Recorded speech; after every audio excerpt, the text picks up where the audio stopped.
Good afternoon, sir.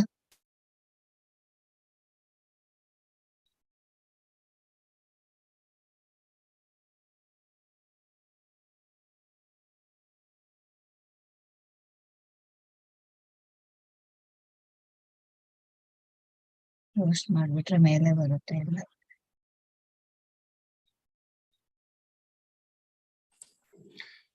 Good afternoon, everybody. Good afternoon, sir. I'm seeing people are joining, so maybe we'll wait for a few more minutes and then we'll start. Okay.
So good afternoon, everybody. I'm seeing number of students is less today.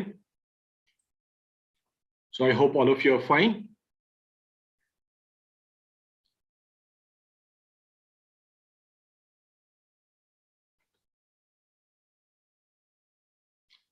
Okay, so let me share my screen.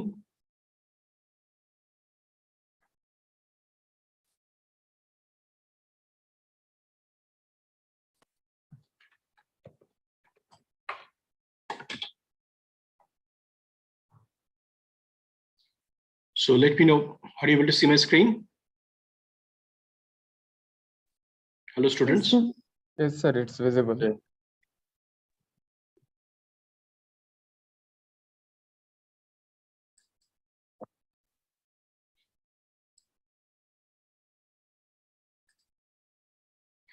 Okay, so we have gone through what is IoT, what is AI, what is machine learning, right? And as you can see that IoT in nowadays is very, very important. And whatever you are doing, in fact, your mobile phone or the devices that you're using, there are chip inside that and nothing but those are all IoT devices. So currently, if you see IoT in the factories, the smart factories, the smartphones, right? The smart fridge, the home appliances, the washing machines, smart washing machines. So everywhere we can see these are all IoT enabled, right? So tracking of the cars, for example, if you have gone to the Uber, if you go Ola or the planes, every has got a tracking devices, how they're doing the tracking. Those are also using the IoT. So I hope all of you are okay with IoT, understanding of IoT. And I hope you have, all of you have created your teams and you have given the names to Harilakshmi ma'am and Sweta ma'am. Please do it if you have not done yet. And tomorrow we are going to go through your presentation. KTC Hubli has given, sir, list. Others I will get active now, sir. Sure. So ma'am, please follow up. And by Okay. end of today, please ensure Yeah. that we get all the name of the teams and the participants. Okay, sir. Thank you, ma'am. Now, I go to the next slide. That is the future of IoT using ML. That is machine learning, right? So as you can see, the IoT has developed a lot, and with the help of AI, ML, and deep learning, it has also evolved and been helpful and congenial to the humankind. So the Internet of Things, that is IoT, generate massive volume of data from millions of devices. In fact, it's not million, it is billions of devices. And machine learning is powered by data and generates insight from it, right? So machine learning, what it does, it helps to understand the past behavior and the patterns and recognizes it and builds some models based on some algorithm, logic, and for the what will be the future behavior or events, right? So you can see there is a trend that is changing, and the whole ecosystem using the IoT, you are able to gather huge quantity of data and maybe the big data analytics, and using the analytics, you are able to generate what will be the future trend. The machine learning inference can supplement or replace manual process with automated systems using statistically derived actions in critical processes. Means, so using machine learning, you can basically replace some of the manual processes and automate the whole end-to-end process also, and which will help you to reduce your time, reduce your cost, right? And give basically benefit to the users. Next is that machine learning, and with use of IoT, you can basically create multiple models and deploy them on premise or on cloud, right? And using that, you can store the data on a cloud, which huge volume of data you can store on cloud, and you can get those data from the cloud as and when you require.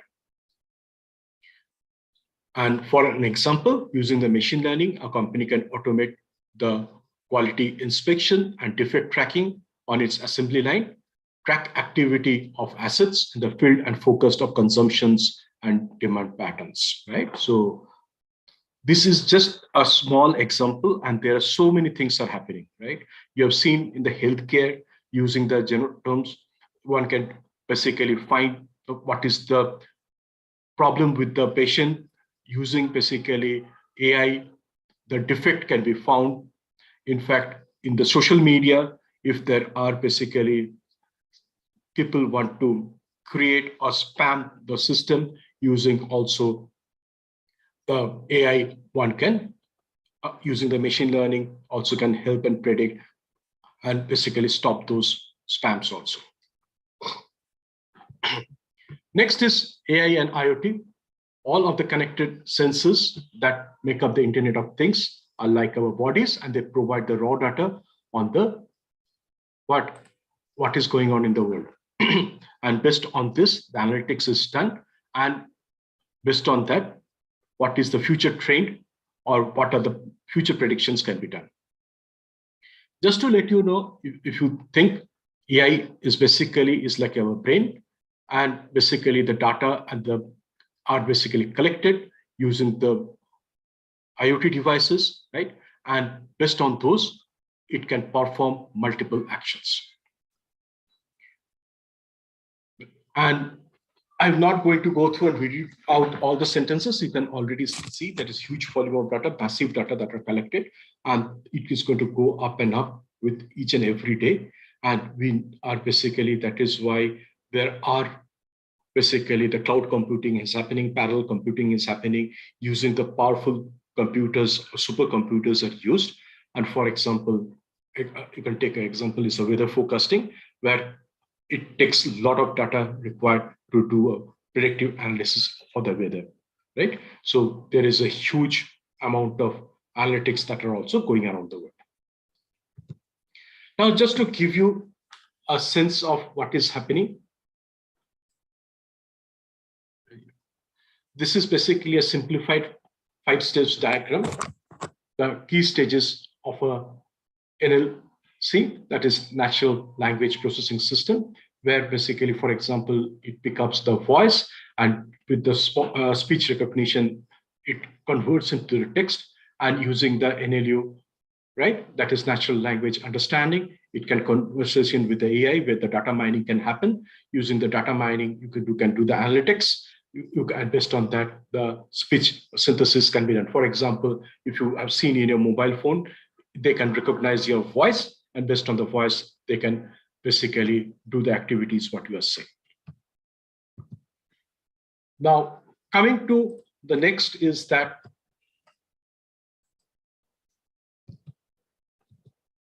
the future of AI, as you can see, most of the large companies like Amazon, Google, Microsoft, IBM, right, HP, all are basically using the AI and using the machine learning, and which are basically changing the world around us. So these are being used to provide multiple services, and that covers the spectrum of the all areas of deep learning, machine learning, natural process learning, right? And whatever the data is collected using the data mining, using the big data analytics, right? So it helps in including the data collection. For example, if you have seen like the credit, right? You are basically sometimes you are making your payments of your credit cards and others, or you can basically, there are some games you can play, or you can add some points, you can some prediction they will add to the, but actually behind that, what they're trying to do is collect as much of your data as possible. Using the data lake, later on, they will able to analysis and provide the what is the thing you're going to purchase on this thing. And that is going to be the one of the future, basically the trend you will see, and they're going to capitalize on this kind of a huge data lake that have been created. That is the data they have collected. And based on this data, whatever they have collected, for example, the Amazon, what is doing, you're going and purchasing, or you're going and checking what are the products are there, right? So they can do a data classification, create multiple models, and then basically use this for the applications that is required for basically further marketing their products, or targeting basically what kind of a people they need to have these products or the market segments.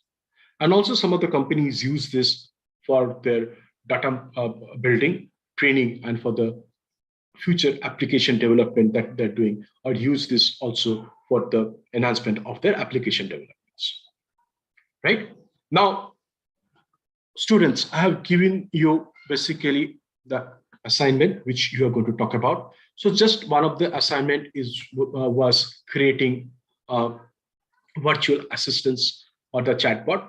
Now here, for example, Keva, I given the name for the Unix, right? Now, you can ask question for the future students that they want to come. So what are the subjects that are available based on basically the student's profile? For example, if it is has done BTech or been doing basically VCA, or maybe from the finance field. So what they want to do, the virtual lady can help them and also will basically provide them the response, right? So you don't require somebody to call the counselors in Keva and get it done. So the first level of screening, or basically the students' information that is required, that can be easily, you can get it. Similarly, in the industry, what we are seeing this chatbot has been used for resolving multiple tickets, right? For example, there are multiple things like Prism, UiPath. Those are or some open source software are taken to build this. And also it can use basically multiple language translators are also used. For example, you can have German, French. So the users, people from that, also they want to have some queries that can be also be addressed, right? So this is basically a kind of an example that I'm showing, which is basically, you can see how it is done in the industry. So any questions? If you do not have, I will just go and show you how in industry, how it is done. Let me show another diagram or another slide. Now, as you can see, using the user interface, the voice, data, or video, right? So these are basically fed into the system, and this is called the AI brain. It is kind of an AI builder, right? So where basically you have the deep learning, you've got the machine learning, you've got the NLP processes, and the self-learning. And they create basically based on this algorithm or the logic. And based on that, you have got the AI controller, and based on that, on the dashboard, your reports or your analytics are published, right? Of course, this is how generally in the industry, that is how it is worked. And of course, there are infrastructure that need to build, and some may use basically open source software, or there are some softwares that are available for which one has to pay some license. Any question on this, student? Right. Now let's go to the agriculture. The next, basically, the two, basically, I've given you assignment, either chatbot or basically using the AI and IoT, how you can basically help in your agriculture, right? So I hope all of you have prepared your slides and your presentation, and I will be looking at, but just to give you how this can be done, some of the case studies that I will walk you through. So, for example, in agriculture, as you can see, there are multiple IoT devices that can be used in the farming, such as for the collection of data, right? On temperature, rainfall, humidity, wind speed, regarding whether what kind of pest is there, and the soil content. And this data basically can be used to using the multiple algorithms and for basically have the farming in a much better way, with the least cost, with less number of amount of water, and less pesticide or basically fertilizers, so that the productivity can be increased. In the same time, the cost for producing the agriculture product can come down. And also this data can be used to automate the farming techniques, right? And also improving the quality. Isn't it, student? Yes, sir. Right? So for example, the farmers can now monitor the soil temperatures, the moisture from at a far distance, not going into the land. You must be knowing, if you are from the agriculture background or from the agriculture, you do a soil testing to find out what kind of chemicals are basically, what are the minerals that is there in the soil. And based on that, the agriculturist or basically the person expert will recommend what kind of fertilizer you need to use, or what kind of pesticides you need to use, or what kind of a crop you should grow, so that basically the nutrient of the soil is not lost. Generally, also the rotation of the crops are also done, so that to ensure that the minerals in the soil are there and your soil doesn't become a barren land. Isn't it? Yes, sir. So next is that using all the senses coupled with the farmer's knowledge. The farmers has got a lot of knowledge, right? If you can utilize those knowledge and using these modern techniques, we can actually create a lot of wonders.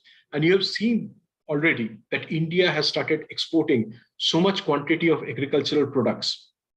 And during the Russia-Ukraine war, what has happened? 30% of the wheat basically is to be exported by Russia and Ukraine, right? And due to the war, they were not able to export. So Indian farmers actually able to export a lot of their agriculture product, like rice, wheat. You will be amazed to know there is a quad that has been formed, right? That is between India, UAE, Israel, and USA, where UAE is going to provide a huge investments. Israel is going to provide the technology, and USA will also basically provide the capital and also the investment and the technology. And where this will be grown? This will be grown in India.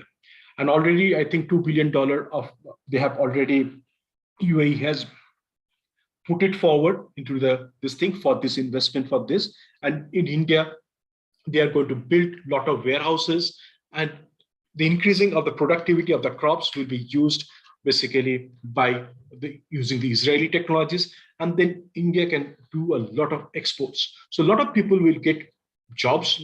Also, as you can see, this will be a lot of technology will be used. So as a student, you can see a lot of opportunity for you in that field also. Isn't it, student? Yes, sir.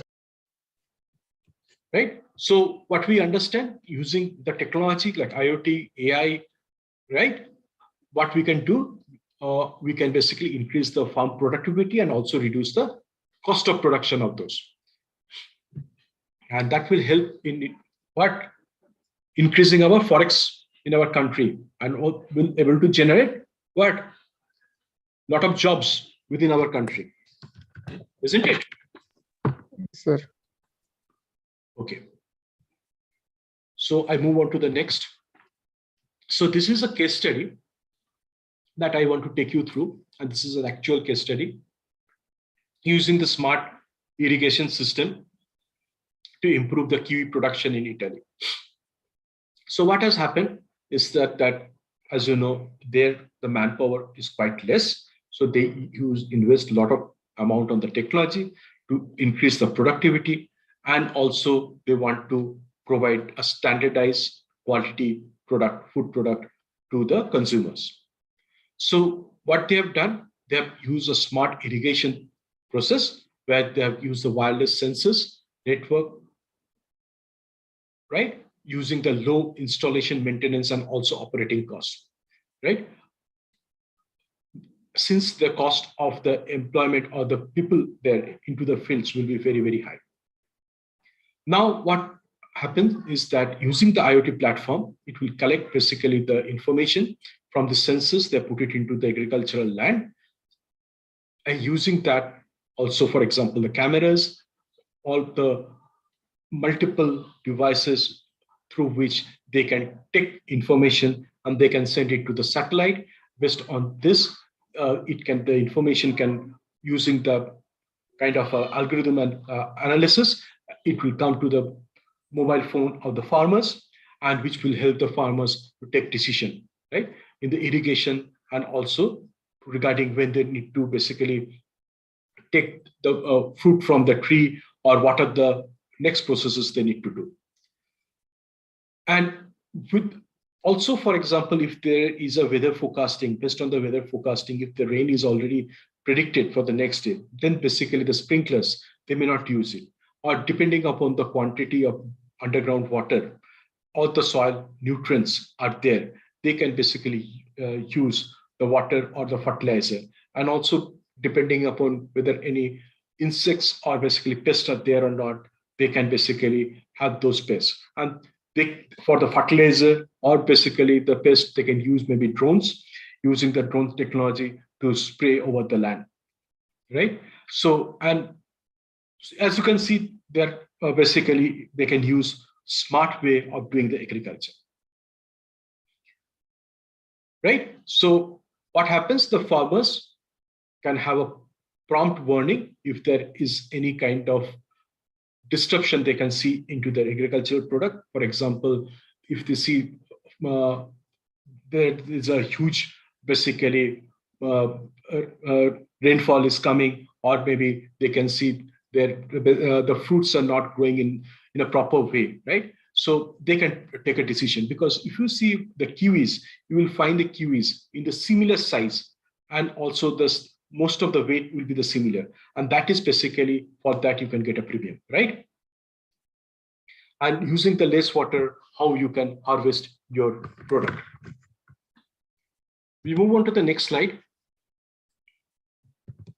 So this is basically, the name of the company is Formosa, right? It's an Italian company that works on the technology-based agriculture, or the smart agriculture, on the crop monitoring and management. As you can see, they have got sensors here, right? Each of the kiwi, and based on that, they're able to predict what is the exact size they will need, or basically when they want to take these fruits, so that if there is a standard quality and also the size of the fruit that is also absolutely similar to the other.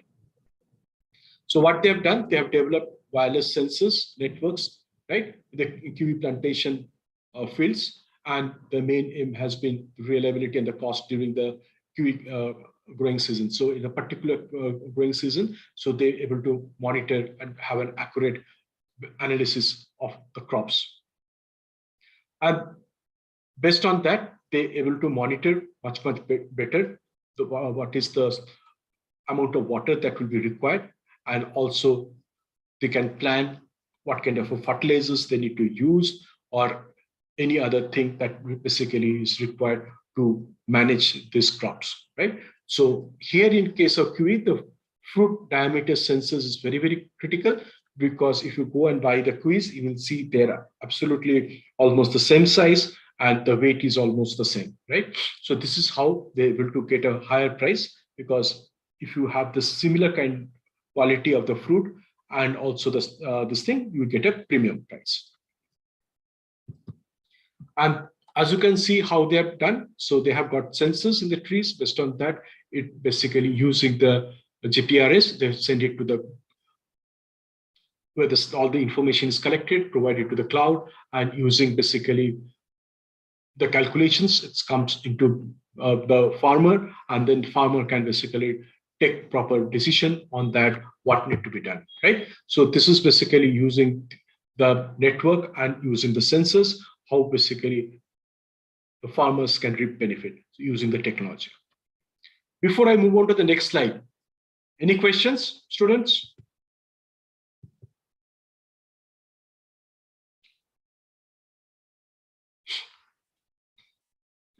Hello, students. I'm not well today. I'm only speaking. I'm not hearing anything from any one of you. Yes, sir. So let's go to the next kind of a case study. Now we are going to the Greece. So there is a small city called Patras, right? And it's a kind of a smart city in Greece. So what it does is that using the IoT, what it does is that it helps to for the smart parking and smart lighting. See, if you remember in the previous sessions, I've told you when the car is approaching, the lights of the streets goes up. If the car is not there, unnecessarily there is no requirement of lighting the streets, isn't it? So they have developed this, and using the IoT, as you can see, they're able to have the benefit of less energy cost, because ultimately energy cost is also the cost. Who is paying? Is the citizen is paying, isn't it? The amount of tax you're paying, that is going to the government, and government is doing all the social work. Nothing comes free in this world, right? So if with this the energy cost is saved, the citizen of that country also get benefited, isn't it? Yes, sir. So let's go to the smart parking, right? So how the smart parking works is that now any one of you has come to basically Commercial Street or MG Road or Brigade Road, you will always find there is very less car parking available, isn't it? Or if you go to the malls, sometimes you have to basically go first floor, second floor, third floor to find out where basically there is a parking available for your car. Yes, student? Yes, sir. True, sir. Right? Now, using the IoT smart parking service, right, you can basically find out where exactly there are some spaces where you can park your car. So as an user, right, or if you're driving your car, if you know that there are car parking, then absolutely you can go. For example, go to the Commercial Street. Now, if you don't have a car parking in the Commercial Street in Bangalore, right, then you have to keep your car maybe 1 kilometer, 2 kilometer away, and then you have to come walking to the Commercial Street, purchase and do the shopping, and then again go back to your car. But if there is a display and it shows that there are few car parking available, then you don't have to basically waste your gasoline or your petrol or diesel. You can directly go there, park your car, and buy or do the purchasing and take your car and come back home, isn't it? That saves time, and also it is basically provides you happiness that you don't have to waste your time. Yes, student. Sir, can you repeat this technology once again, sir? See, if you go to, for example, you have seen Commercial Street, you have come to Bangalore, seen Commercial Street or Brigade Road or MG Road? No, sir, we haven't. Okay, so if you come here, you will see very difficult, like Commercial Street, the car parking is absolutely very, very less available, right? So if I go there, I have to basically very less of time. I'm very fortunate to park my car. Then it is not available. So I have to go and park my car, maybe 1 kilometer, 2 kilometer away, come walking, and then do my shopping or purchase, and then again go back to my car. Right? Yeah. Okay. Right. And if you are basically having a driver, then basically the driver drops you. Then again, you have to call the driver. He will come and pick you up. Right. But if there is a display and it shows that there are 2-car parking or 3-car parking is available, then what can you do? You can just go and park your car. For example, if you go to the malls in Bangalore, you go to the Forum Mall or any other big malls, right? You will find there are basically a display in which floor you can park your car, how much parking is available. Right? You can go and park your car, maybe in first floor, second floor, third floor, fourth floor in Forum Mall in Bangalore, right? You will find where you can park your car. So you can directly go there without wasting time. See, time is also precious, right? Yes, sir. So here also what they have done, they have basically using the IoT, they have basically found out which streets, how many empty spaces are there, and where one can go and do the parking of their car. Right? So there is an Okay, app sir, they have got it. developed. And if that app you are carrying in your basically mobile phone, you can immediately check. And based on that, you can go to that place and park your car. Isn't it? Yes, sir. Next is smart lighting. So this is basically in Patras city in Greece. That is basically Amalia Street. So what they have done. A lot of people comes there because it's near the sea beach, right? So during some of the time, of course, in the night, you don't basically require the street lights because nobody is there. Now, if any car is coming or any person coming there, automatically using the sensors of these IoT devices, the moment it will switch on the lights. So what it does, it is basically saving the energy and also provide congenial to the people who are driving or going into that place. Right? And it helps to improve the safety of that local area also with the minimum amount of cost. Right? So using the smart LED lights or using the smart lighting controllers, they are able to manage the city much, much better. So using the smart parking, smart lighting, so they are able to reduce the cost of operation in the city. Right, student? Yes, sir. Yes, sir. Good. So I think please allow your friends to come in. I think 2 people are waiting. Okay. So please join the session on time because already I think 36 minutes has passed and still students are joining. Yeah, so please tell your friends to join on time.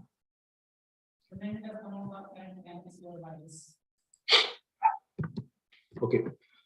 So this is basically talking about how in real time the technology using the IoT, one can gather the information, use that information for better analysis.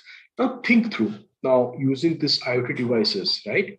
One can also analyze what kind of car that are coming, whether it's more of a 2-wheeler or a 4-wheeler, right?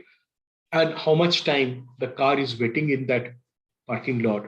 Now, using this kind of analytics, one can also think through what are the business opportunities that can happen during that area, right? So as you can see, it's not only using the sensors, right, IoT devices, one can help in a smart way, but using the data collected using this smart devices, right, one can also utilize this data for a proper analytics. Isn't it, student? Yes, sir. Sir. Yeah, tell me. Any question? Now, for example, if you see that you are having the high-end cars passing to that city or parking, then the shops around that, they can have basically the products that relates to the market segment where there is a high purchasing capacity of the people, right? So the market segment, they can focus in a different way. Now, there are basically a lot of case studies are happen. What is basically the trends and mega trends that are also seen, right? Now, generally, just to see a case studies, right? They see basically the purchase of it was, I think, in Europe. They see in the weekend the purchase of increase in the beer cans is actually related to the number of baby bottles buying, right? You will think it's amazing. What is this? Both are related, right? Because the father generally buys this so that the babies, they can put basically the bottle and the babies will be keeping quiet and while they can basically have their beer. So it can be unrelated, but if collecting those kind of information also using kind of a census, what there you will find in the shops, very less number of people, all are barcoded using basically the devices. You will find how much a purchase happened, and based on that, right? So similarly, the baby bottles or diapers, it's absolutely relevant to the number of beer cans that are getting purchased. So you can see there is basically a kind of a correlation at the logic that has been built on. So what happens is that there are basically the marketing firms or the analytics firms, they collect all the informations and then they start doing a lot of analysis. You may think these are all unrelated, but actually the firms that are doing the analytics, right? They are doing the analytics based on the trends, what are happening, the purchase that are happening, and all the information comes from where? It is all the informations that are coming from these devices, which captures, for example, the billing system, they capture what kind of, how much quantity, what is purchased, and basically whether they're using credit card, using cash.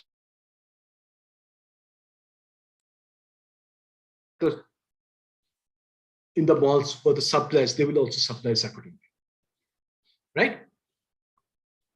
You need to understand what is the trend or mega trend happening around you and the world. The time, if you have got lapse in understanding that, already the opportunity is lost. Are you with me, students? Yes, sir. Yes, sir. Yes, sir. Right? Yes, sir. Good. So next, I move on to the next slide. So one of the benefits, now you're all smart, you know what are the benefits, so I don't have to repeat until, right? Isn't it? Yes, sir. Yes, sir.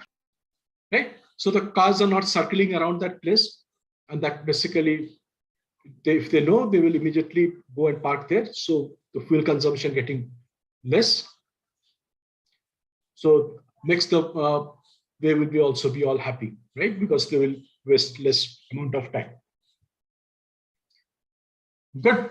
So if you don't have any questions, let's move on to the next case study. I just wanted to show you how around the world the people are utilizing the technology for their benefit. Isn't it, students? Sir, I Yes, have sir. a question, sir. Yes, tell me. Sir, Chandrakant from Hubli, sir. Yes, tell me, Chandrakant. Sir, during Greece being fully dependent on tourism only, 100% Yes. of its GDP is from tourism. So It's a not tourism. 100%. Yeah, majority comes from tourism. Yes. There are a lot of other businesses also. Yes. Okay. Assuming that 80 to 90% of it's in tourism, Greece was badly hit during Corona 1 and 2 crisis, sir. So it was near the bankruptcy, country being near bankruptcy, and they are implementing such AI and IoT related projects. This leads to me assume that IoT kinds are not that costly. Am I true, sir? Yeah. So IoT is, of course, not that costly. In fact, you have to understand the wage rate of people in Europe is quite high. Next is that people who are traveling need to have the smart devices around them. Otherwise, they will leave that place and go and travel some other place, right? For example, if I've traveled multiple countries abroad multiple times, so you will find the people in the streets or the shops is very, very less, right? And how will people manage is all using smart devices. And in India, you can ask people for a basically ask where you want to go, location and this thing. If you ask the people in Europe like that, they will not even talk to you. You will say, please use a mobile phone and check the map, Google Map, right? So if you do not have smart sensors or smart way of working there, you are going to be an alien out there in those places, right? Okay. So first of all, you need to have investments, because for tourism also, people are going to have basically see how what are the smart way of staying there. If you maybe I will take you through the smart cities when I'm going to talk about. In India, also some billions of dollars are getting invested. Just one city in Saudi, Neom City, they're investing $500 billion, right? So trillions of dollars is going to get invested in the smart cities. So there are reasons for that, right? So until unless there is a proper investment on that, then people will basically, the country will also not able to develop, or there will be tourism will be absolutely come down, right? So let's go to the next case study. Now, of course, this already have told you, using the big data, they can basically do a lot of analytics and also the behaviors of the people, and also how they can help to dim the lights and this thing. So in fact, there is another innovation services it was associated with, where what happens is that when in the night, the car is coming, right? If you see the car with full glare in the front lights, the opposite driver will always be blind, right? So automatically, when the car sees another car, automatically dims down. It basically lowers the light into the street, so it becomes very, very user friendly for the other driver also, who's coming from the opposite side. So you can see, using the IoT and the technology, it is basically helping the mankind and also the driver, and it basically helps to avoid basically accidents. Now, this is basically another case study. This is in China, right? Now, in case of China, as you know, they have got a lot of remote places also. It's a huge country, and they have got kind of an infrastructure they have built. There you don't find basically gas cylinders, right? They're all basically pipeline, gas pipeline, and that connect to basically homes. And similarly, the water is also using the pipelines, there goes to the apartments, right? And they have done actually huge investments. And in China, when I go there, I can see the streets are very, very big. Of course, they copied from the USA. US is also like that. The streets are very, very big infrastructure. Now, if they have to basically want to collect basically the information of this, how much of gas usage that happened, or water, how much of water has happened, then if they need to send the people to those remote places and get collected the data, first of all, it will take a lot of time. It waste of energy, waste of manpower, and also resources. So what they've done, they've created smart metering, and based on the smart metering, they are able to collect how much of the gas that has been utilized by the individuals or basically the household.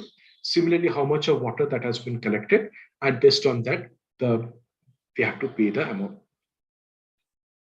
Yes, student, any question? No, sir, from our side. No, sir. Right? So now, of course, this is a case study where you can see that how they can also help spillage or leakage also. Now, if there is a spillage or leakage, what happens? The company or they are not come for charity, right? They also earn to some profit so that they can survive. So they can also, using these IoT devices, they can detect if there is any spillage, or basically if there is any kind of leakage is there, and based on that, they can take decisions and immediately they can find it out. For example, if the flow is coming less in a particular area, they can pinpoint which is the area the problem is there, and they can send their engineers and to rectify it, right? And what will happen? It will save their cost, and also they don't have to go and search exactly where is the problem. So because using these IoT devices, they can monitor that much better. Hello, anybody want to ask any questions? Hello, students. No, sir. Okay. And using this, what will happen? They will able to know what is the problem, and they can rectify it as soon as possible.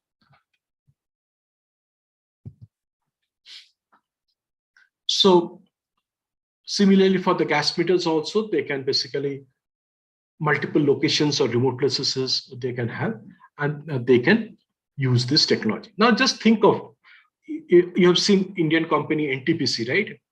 Or you think of where is a wind power. You have seen the windmills. Student, have you seen windmills? Yes, sir. Yeah. So generally those are in the remote places, right? So Yeah. now maybe from one central control system, they can monitor all the windmills, and they can find out based on the wind, basically direction, based on the multiple parameters, if there is any issue on this windmills or not. They can finalize or check and monitor which component of the windmill is damaged or which need to get replaced. Now they cannot go and physically go in each of this windmill to check, right? Because those are generally in the remote places. So using the IoT, they can basically get all the information, and based on that, if there is any parts is damaged or this thing, they can check in the nearby storage location where the parts are available. If it is not available, they can immediately create a purchase order for that, and the service engineer who's nearby can go and rectify it. And also using the, they can do a predictive analytics, the wear and tear that is happening, so that before actually the wear happens, they will using the predictive analytics, they can replace those parts, and so that the longevity of this windmills is much more. You will find in offices, right? Generally, they don't basically go and check and replace one bulb at a time. You will find that at a time in the whole this thing, they go and replace all the bulbs. Whether the bulb is maybe working absolutely fine, but still they will go and replace, because based on the analytics or predictive analytics, they know that already the 1000 hours or whatever hours has already elapsed. That means, or 100 hours, whatever it is. Based on that, the end of the life cycle of that bulb has happened. And so what they will do, they will go and replace all the bulb. So they're not taking any chances that in future, which are the bulbs will not get damaged, and they need to, because the cost of doing that itself will be very costly. And there will be no issue. If you go to an office and if you see one place is dark, another is lighting up, right? First of all, the people who is sitting near that place which is dark, right, will have an eyesight problem. Then basically it will affect the health. And any customer visiting those office premises, right, they will also have a very bad feeling, right? So one has to take care a lot of things to ensure that there are basically a proper system to manage any kind of issues or defects. Yes, student, any questions? No, sir. Sir. Yeah. Hello, sir. Yes, tell me. These projects are giving a solution, but in size-wise, they are looking small. So these projects are handled by which persons, like individual AI experts or by companies? I hope you understand, for a city, if and this kind of done, it's not a small project, right? These are mega projects. It comes into some millions of dollars, right? next is will not be done by a individual, it has to be done by a company. Now, if you have seen the volume here, I think 470 million people, that is aim is a million, right? I hope you understand the volume that is there. Yeah, in China, they are very big, sir. Whereas those parking lot projects, smart city projects in Greece, in Patros city, my main concern was about them, sir.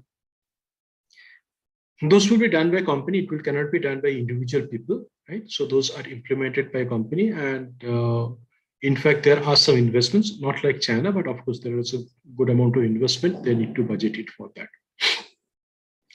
And when we talk about the smart cities, I will touch base on that, and I will show you, as I told you, the smart cities, the investment are quite big. In India also, government is planning for 100 smart cities, and lot of, if you know the bullet train, that is, the huge investments are going on. For one bullet train that is connecting to Mumbai to Delhi, the investment is around 80,000 crore rupees, right? So you can understand those are all mega projects. And for getting into, of course, some of the case studies I will walk you through. Maybe the cost may be quite less, but generally these are developed and done maybe by companies, but not in one individual. Maybe small companies also can do, depending upon the size and volume.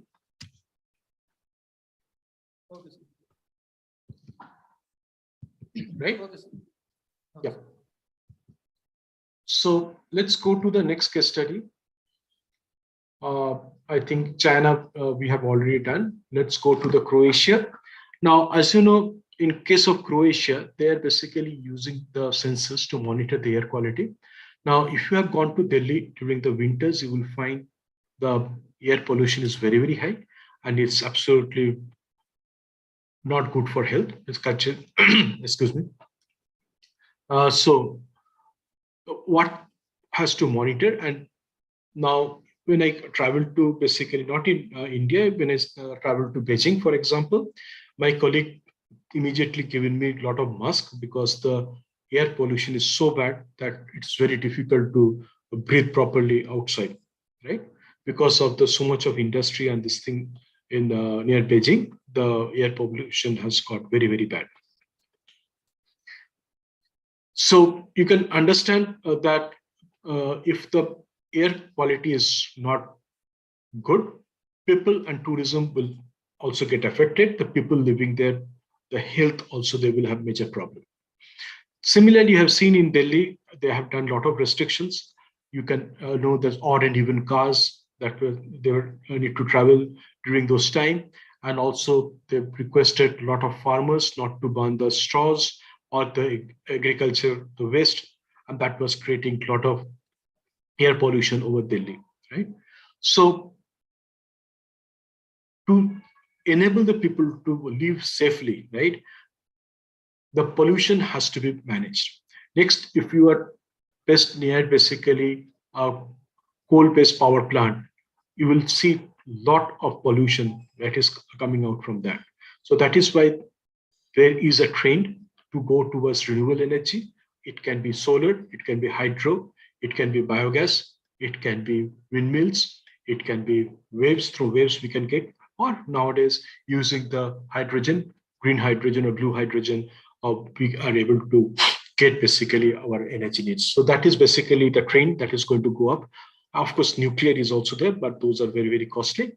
And using that renewable energy, the pollution they want to basically reduce a lot, right? So what here it is doing in Croatia, they have got monitoring system, and the government basically take into account of the impact of the pollution from each part of the city, and based on that, they basically take measures so that the citizens of that city are basically having no health issues. And you can see here the smart IoT devices are used, and based on that, the dashboard they publish, and they provide in which part of the city what is the pollution level, air pollution level. So student, any questions? Hello, student. Hello, sir. Yes. In this Okay. pollution control through IoT, sir, Yes. you will come to know about the condition of the air, whether it's polluted or non-polluted like that. It's polluted, okay. If it's non-polluted, okay. And if it is polluted, then what will be the measures that you will be taking to bring it back to normalcy? Now, generally what happens, the car emits basically CO2, right? So, as you know, now, similarly, they will try to find out whether any kind of waste that is getting burned or agriculture, if it is get burned, they need to stop that. And also they can help basically plan for increasing the oxygen in that area. Maybe they will plant a lot of planting of trees, or they will take proper measures to decongest that area of the city. And of course, in one day, it cannot be done. So they need to do a proper planning. And based on that, they will ensure that the quality improves in the coming days. Right? Okay, sir. Okay. Good. So next is that we have seen that using basically the spectrum. Now, of course, using the 4G, 5G, now it's the trend of 5G that will be coming. So using that, the data latency will be much less. So you can have the displays and everything done in a much faster, and decision also can be done in much faster. Next is basically in Taiwan. Now, in case of Taiwan, so this is basically an area where small investment can be done using an app. See, Taiwan is a small, as you know, island, right, near China. And they are basically inside the city capital. They have got very less space for car parking. So what they've done is basically they created an app. So based on that app, if any persons who are traveling maybe outside the city or go to some place, there maybe the personal garage, there are some space available for a car park. So they put it into the app, and based on that, the people who are visiting that area, they can park their car, and basically, so it becomes benefit for both. You must have seen the quick ride. So who are from Bangalore, maybe you have seen, where if you own a car, right, and every day going to the office or coming back, you can just put it into the app. Now, the people who wants to travel in that location, right, automatically they know that this person is traveling. They can join into as a carpool. They can go there. So it is much less than your cab, the fare, and you are getting a ride of a cab. Next is that the person who is driving and owning that car, he also gets some money. So at least the amount of money for his fuel, he gets it from the co-passengers who are boarding that car, right? So you can see how basically using the IoT devices and this thing, it makes a business proposition also and helpful to the people around. Yes, student. Any question? No, sir. Clear. No, sir.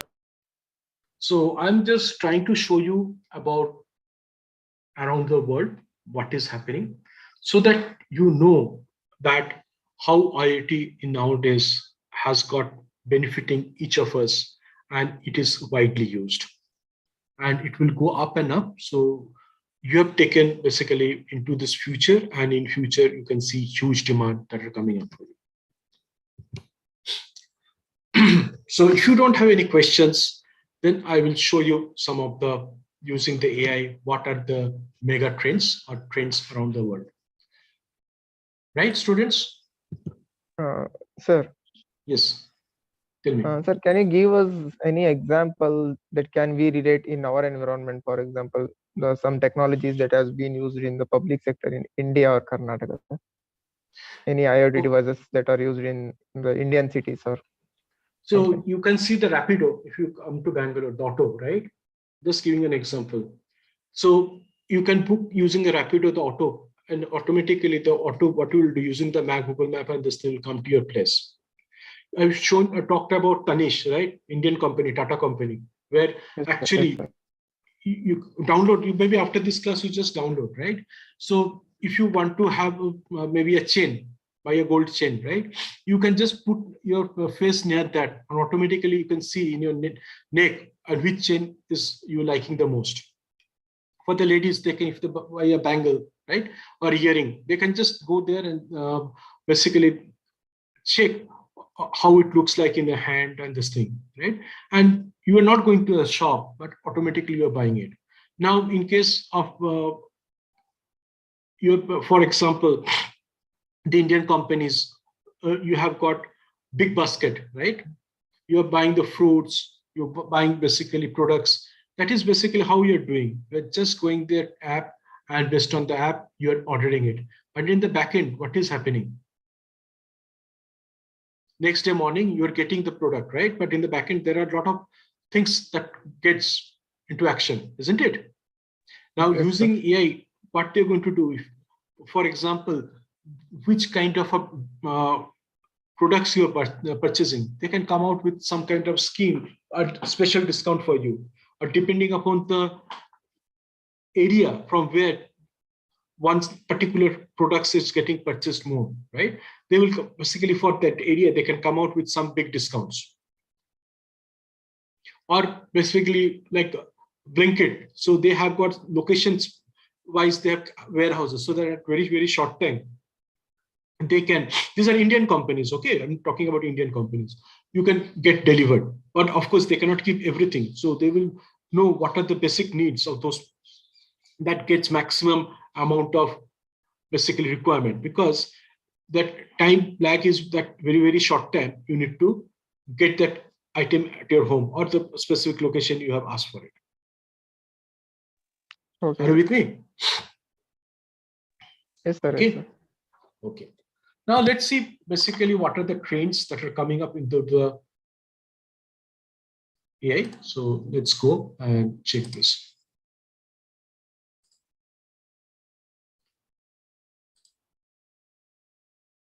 Please let me know if you're able to hear. Have you ever wondered how stock trading apps simplify a complicated concept like share market trading? Anybody who learns the skill sets of a millionaire can become a millionaire. If I could go back. Let me just go here directly. I think some issue.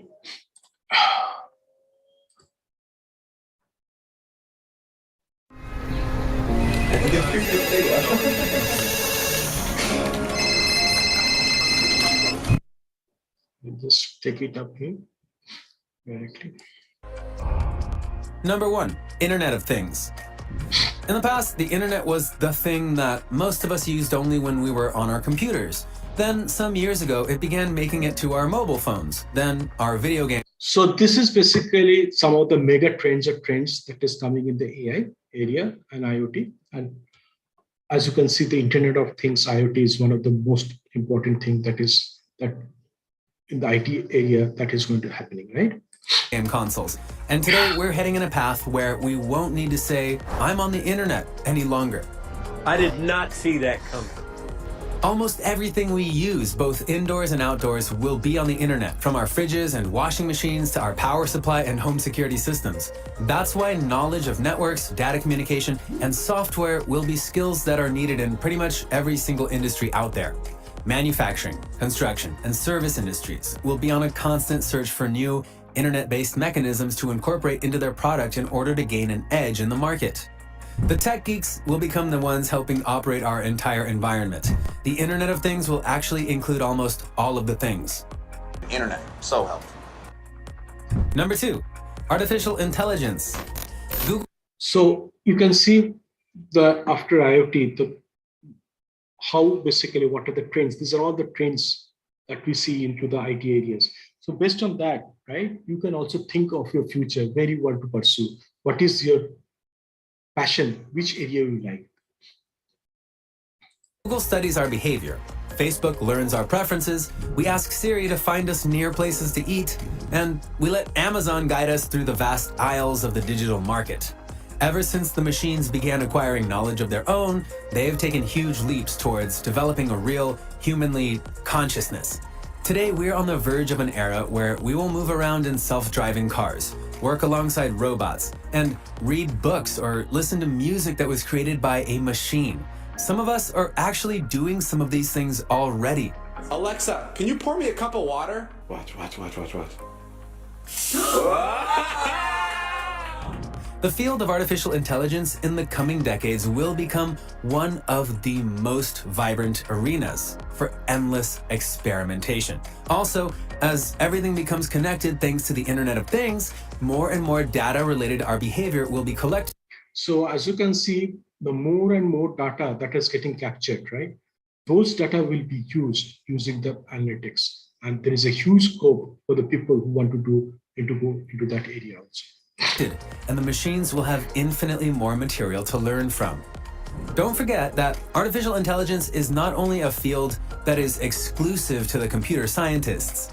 We're talking about creating brains like ours, and potentially ones that will even be way more powerful than ours. They will live with, talk to, and affect us.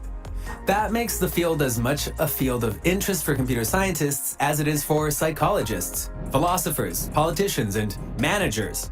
There will be people to create it, others to observe it, and ones to decide how we will live with it. Number 3, cybersecurity. We've already talked. So cybersecurity is another area is very, very, very, very critical and important, right?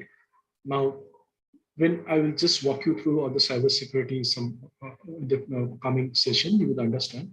But there is a huge scope, there is a huge potential for the people to come into the security area also. Talked about 2 industries that will make our entire existence more and more dependent on computer systems. With that will come more vulnerability to cyber attacks. Hackers are already able to access bank accounts, steal classified state information, freeze entire companies completely, and get their hands on our personal information without proper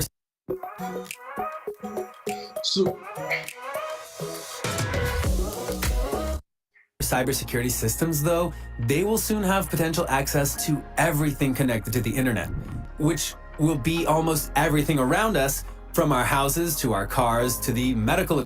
So as you can understand, since the information are getting stored into the cloud, right, and into some public area or domain, so security is very, very important and critical. So there is a white hacking group or the ethical hacking group. They do a lot of testing and to check that there is no kind of a breach into the security, and the products that are there are basically absolutely secure, right? So as you can understand, there will be huge scope into that area also. Equipment at hospitals. That's why the cybersecurity industry is our only hope for any real security in the future, and so it will grow all the more important as more things in our daily lives get connected. This industry is our main safeguard against humanity's future dreams turning into real nightmares. Number 4, genomics.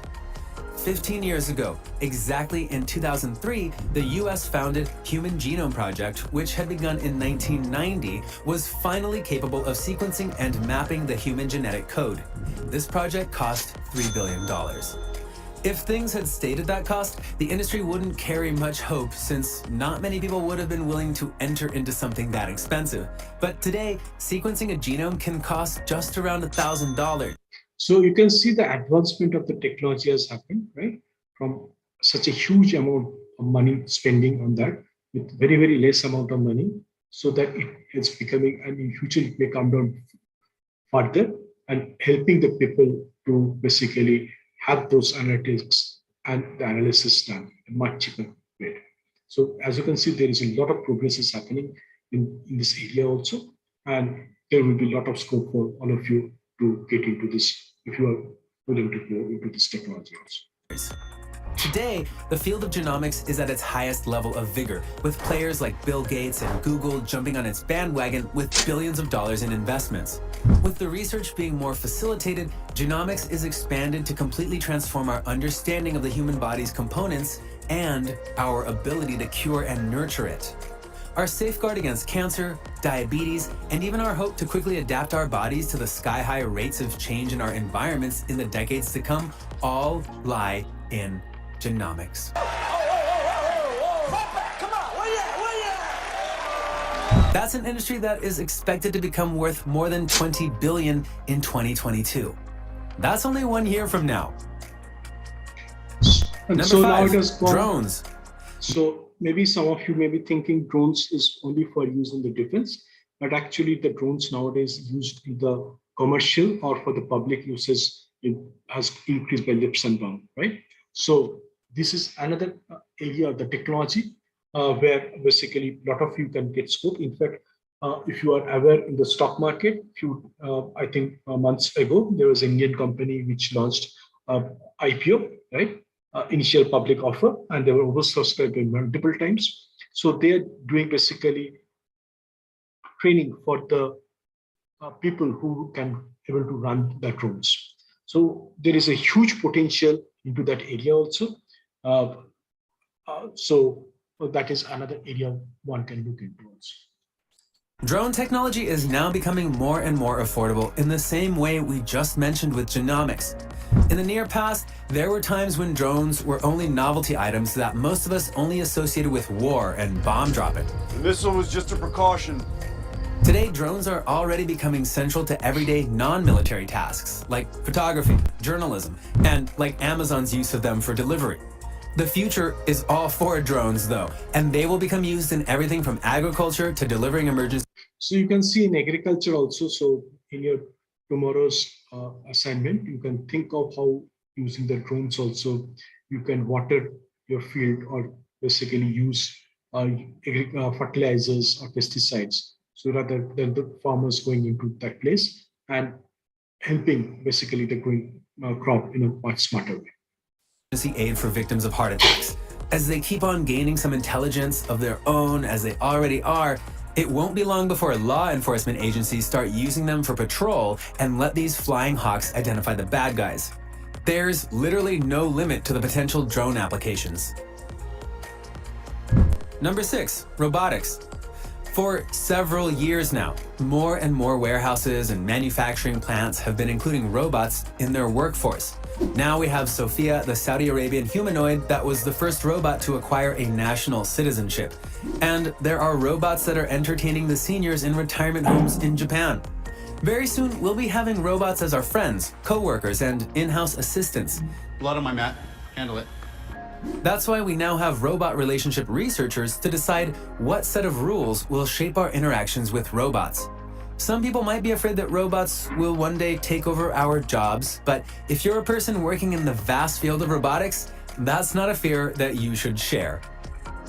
So I think somebody asked me the question in the previous session. So as you can see, there are a lot of opportunities that will be coming up, right? And you need to basically lap those opportunities, and sky is also not the limit for all of you.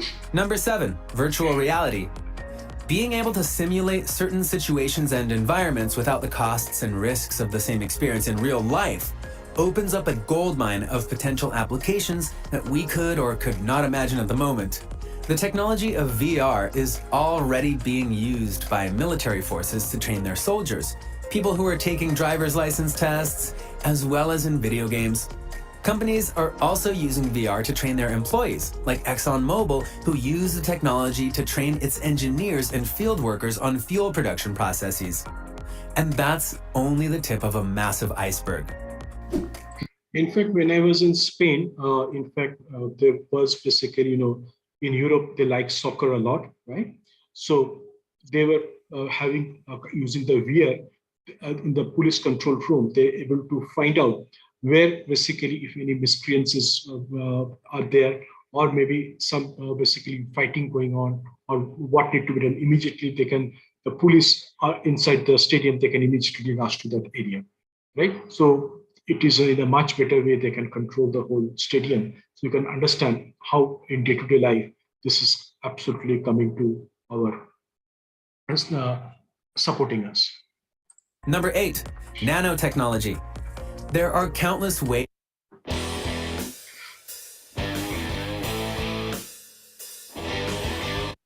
in which we, as a species, have our hopes hanging on advancements in the fields of nanotechnology.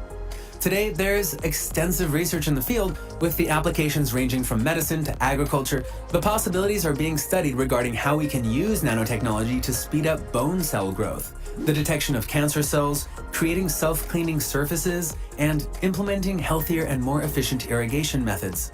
All of that potential says that the future of nanotechnology is only pointed in one direction: endless advancements. So as you can see, this is basically to show you there are so many other areas where a lot of advancement around the world is happening. And it is not only focused into small areas of what you know about the AI or machine learning. And these are the technologies that is coming and the trends. And you can absolutely focus on developing yourself on those technologies and having a cutting edge and create yourself basically a pillar into those technologies also.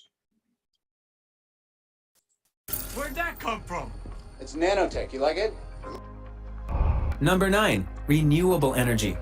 For several years, a growing number of people are getting into an ever-inflating state of existential panic because of the climate change that is taking place as a result of our 2 centuries-long use of fossil fuels.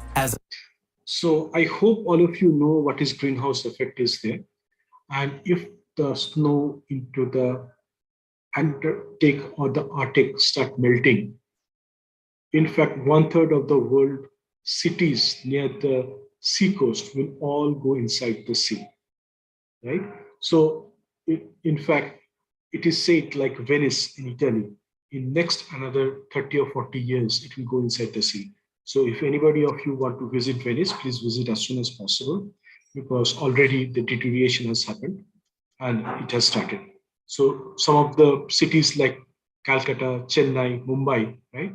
Those are the seaport cities. If we do not stop the pollution, we do not stop the greenhouse effect and the carbon emission, we can see the rise into the sea, and ultimately those cities can be engulfed by the sea itself. So you can understand how important it is to control the pollution, and also use of renewable energy is a must. Is our primary source of energy. With more people coming to realize the magnitude of the global warming threat, governments, companies, and private individuals are taking steps towards depending on renewable sources of energy, like solar and wind. The Internet of Things boom is set to further help these plans materialize by facilitating private power supply networks. According to some estimates, renewable energy is expected to fulfill almost 100% of the power supply needed to run the world's economy by 2050. Number 10, sharing economy. We're moving towards a world where we will barely own stuff anymore. We're coming to realize that it's often cheaper and more efficient to rent whatever we can give up on owning. We're here to serve you with a court-ordered eviction. Okay. We've been increasingly doing it with car rides as more people are using sharing services like Uber, and the same with real estate renting services like Airbnb. Today, more services are joining that new sharing model, with apps being built on rental services for household equipment, office spaces, and even leisure boats. Thanks to smartphones, more people are connected and thus gaining access to these services on both the provider and consumer sides. Number 11, e-learning. As we shift towards a future more dependent on innovation than... So in fact, today's session, the way we are working on, right? This is also e-learning that is happening. So maybe your parents never thought of, right, that you can have a virtual learning. But nowadays, the virtual learning is basically one of the most important things. On formal college certificates, and where the value of your knowledge is based on what you can create and not what degrees you hold. And finally, facilitated by all the technologies we just mentioned, e-learning is definitely the future of education. With more people on the internet than ever before, and with VR technology and artificial intelligence applications expanding into our daily lives, creating more engaging, customizable, and effective learning experiences will make e-learning the primary means of education in the not very far future. Number 12, big data. You probably noticed that almost every industry we mentioned is dependent on data in one way or another. Data is what artificial intelligence systems learn from, and increasing the efficiency of our economic decisions will be, in the first place, a matter of good data. Whoever is able to acquire data and has the proper... So nowadays, students, please understand the companies, for example, as I give an example of Crave or some of like Amazon, right? Actually, they are looking into the future. And the future is that how much of data you can collect, how much of big data lake you can create, because based on that, you can do the analytics much, much better. You can understand which market segment you need to focus, what is basically the product you need to focus, right? Or which are the people you need to target.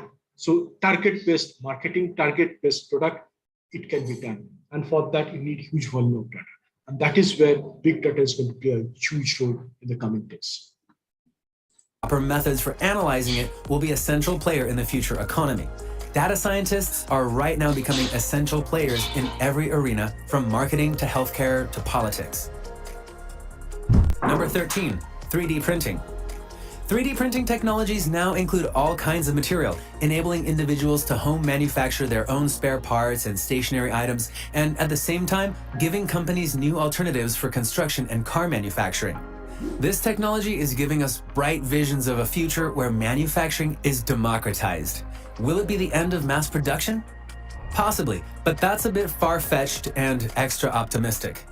What we know is that 3D printing will transform our manufacturing capabilities and costs, and will make us as individuals able to create our own products in our very own homes. It will also cut a large portion of companies' construction and manufacturing costs. All we can be sure of is that 3D printing is the tool of our new industrial era. Number 14, blockchain technology. So hope you know what is blockchain. So student, any idea what is blockchain technology is? Other students? Blockchain technology is a technology where data blocks are created. Hello, sir. Using the distributed ledger, basically the cryptocurrencies, for example, right? So they created a kind of a data or basically algorithm, which is very difficult to break. Hacking is becoming very, very difficult, right? So this is going to be the next generation, or basically the huge demand for blockchain technology will be there. Right? Yeah, tell me. Any questions? Students? No, sir. No, sir. With the Bitcoin frenzy that has taken over the world's financial markets in the past couple of years, we came to frequently hear the term blockchain. It's the decentralized public ledger mechanism at the heart of cryptocurrencies, but cryptocurrencies are far from its only application.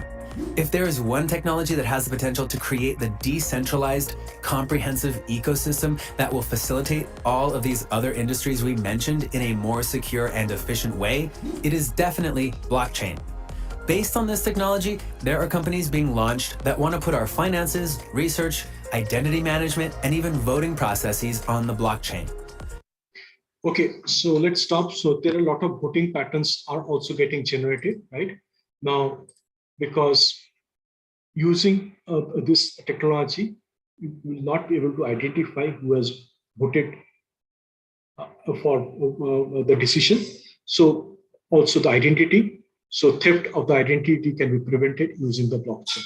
So the blockchain technology will be increasing day by day. Now, students, any questions? Hello, students, any questions? No, sir. Okay, so what I'm going to do after this, I'm going to go and to a new area that is basically ERP and SAP. But before that, I will want to take a 5 to 10 minutes break. So it is 3:26. So let's meet at 3:35, and I will start basically ERP and SAP. Okay. Okay, sir. Okay, so absolutely new topic that we are going to discuss, and I will be looking forward for all your participation and all your questions. So let's have a little bio break and be there in by 3:35. Thank you, everybody. Thank you, sir.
Hi, students.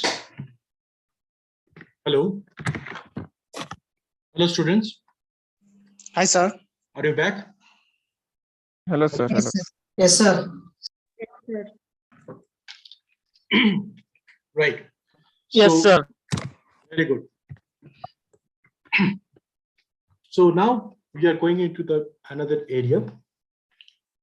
So I know some of you have selected or want to understand what is an ERP, and of course, what is SAP also, right? So before we jump into ERP, so what is your understanding of ERP?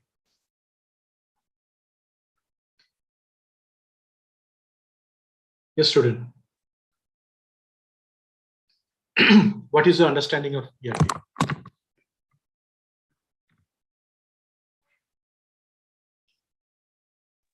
No idea, sir. Okay. Good. Then let me go to the slide and I will walk you through.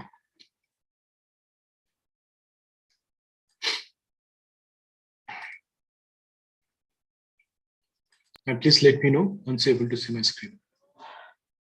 Yes, sir. It's visible. Excellent.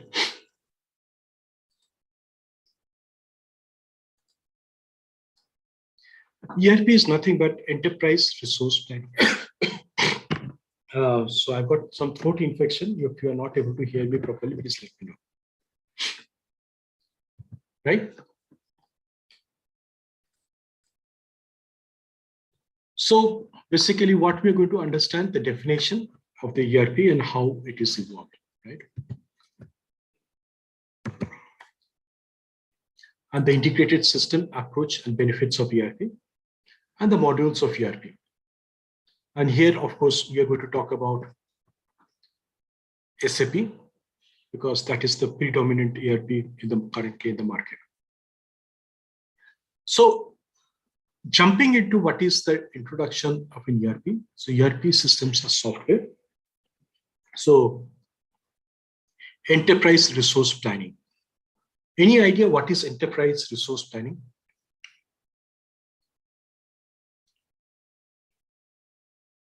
Okay, I will define that also. So just you have to understand. Yeah, tell me. It's about utilizing the available resources of the company towards achieving the objectives of the company. Well, that is basically it is basically integrating each and all the resources, and also you can plan accordingly, and basically that enables you to benefit at a real time integrated business processes. You can standardize all your business processes and best way of managing all your reporting requirement and your business practices at basically following the best practices of the industry. Okay, anyway, so we'll come to that. So thank you for your attempt. So next is that ERP systems are software tools used to automate or integrate the business process, manage enterprise data by sharing common data, and follow the best practices in the industry and produce and access the information in a real-time environment.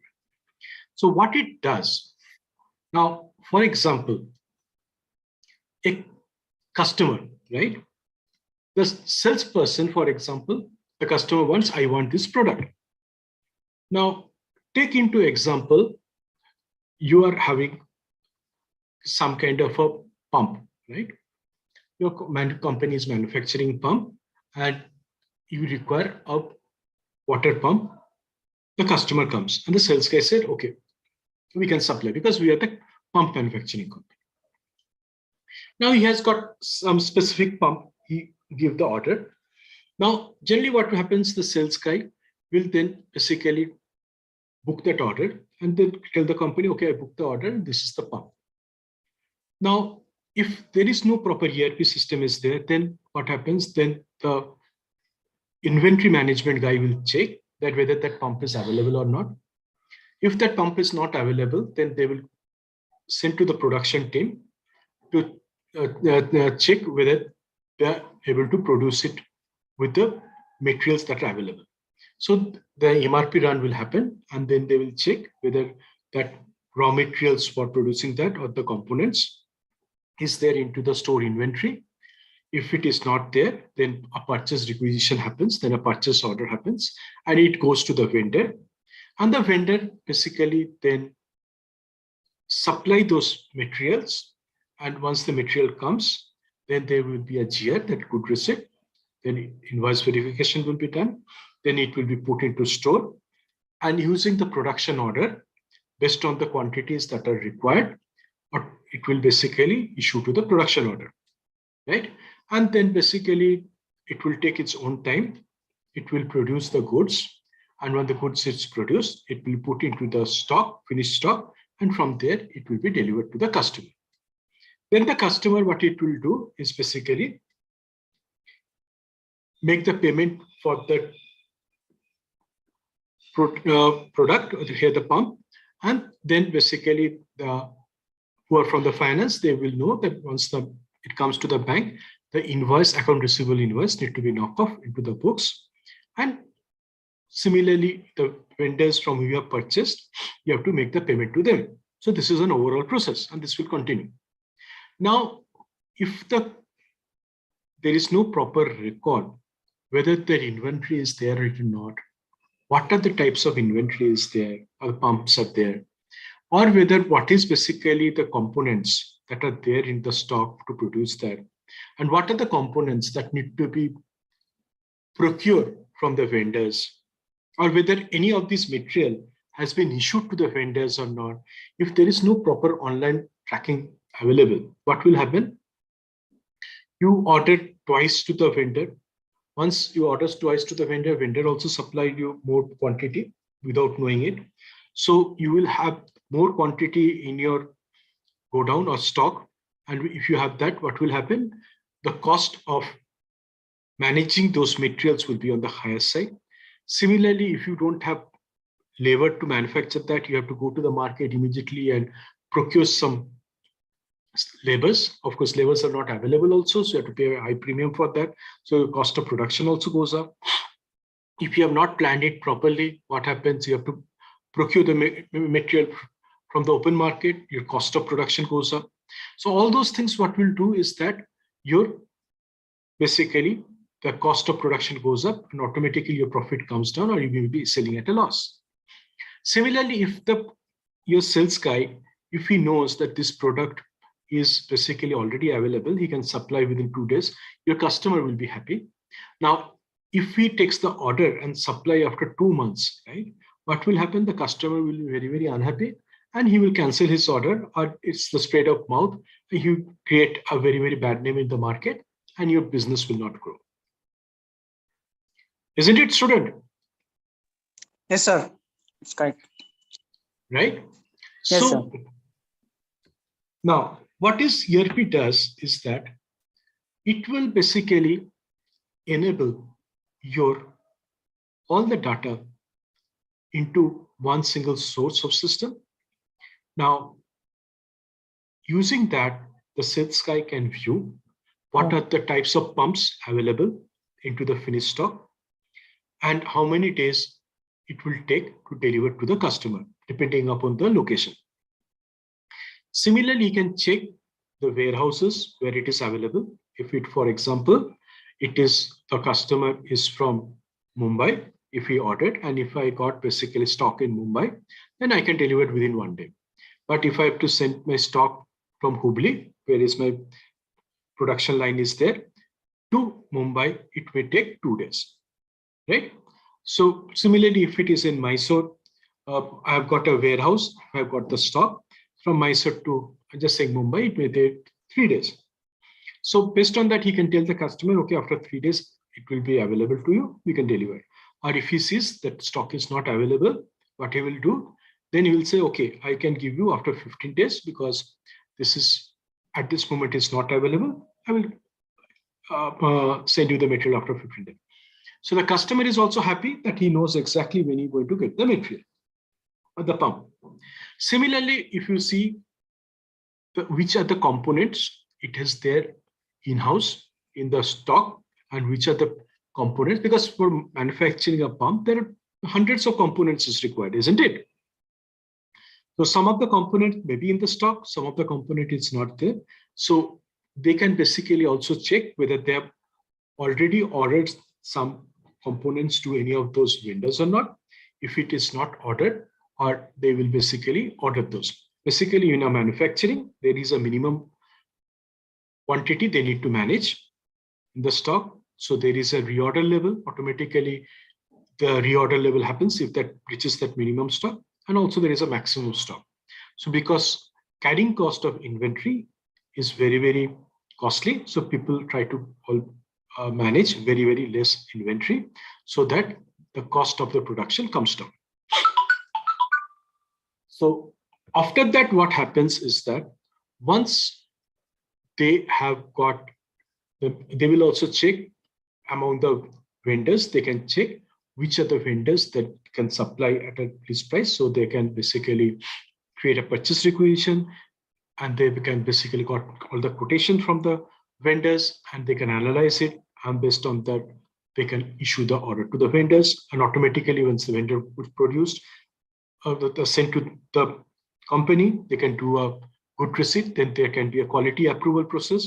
They can check the quality of the vendor they have sent is okay or not. And if that is done online system, they can check out of the 10 component they have ordered, maybe 8 are okay and 2 are not okay.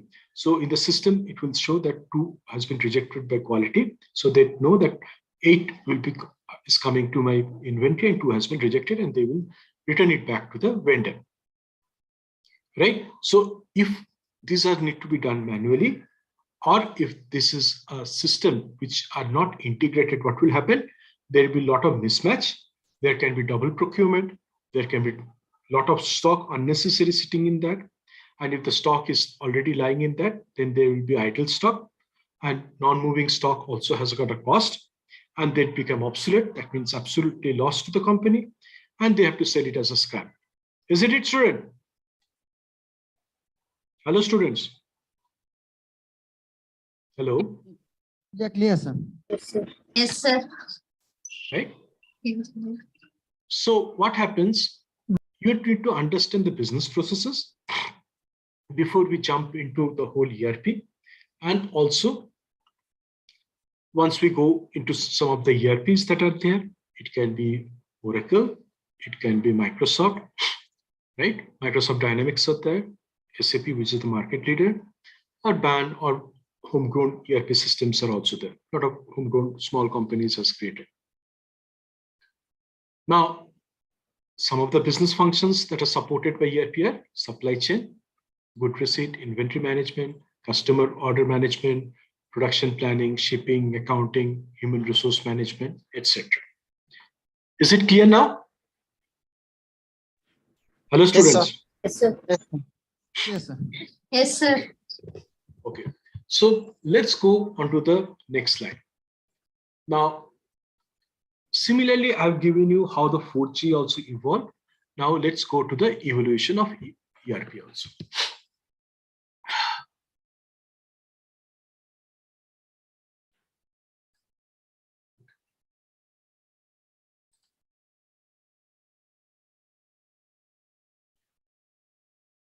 I hope all of you are able to see my screen.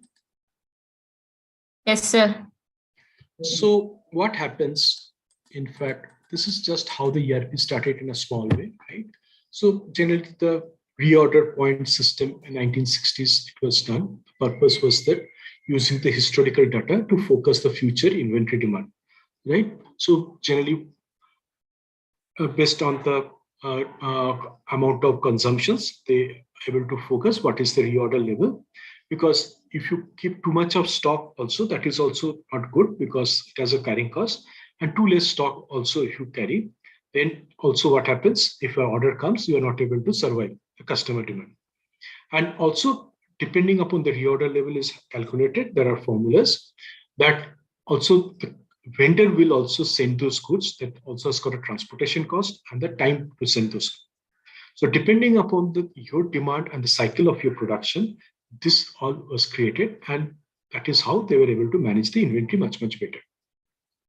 So it was able to design to manage high volume of production, and this is what started. Similarly, what happens after that, 1970, as the progress happens, our demand was more and became more complex.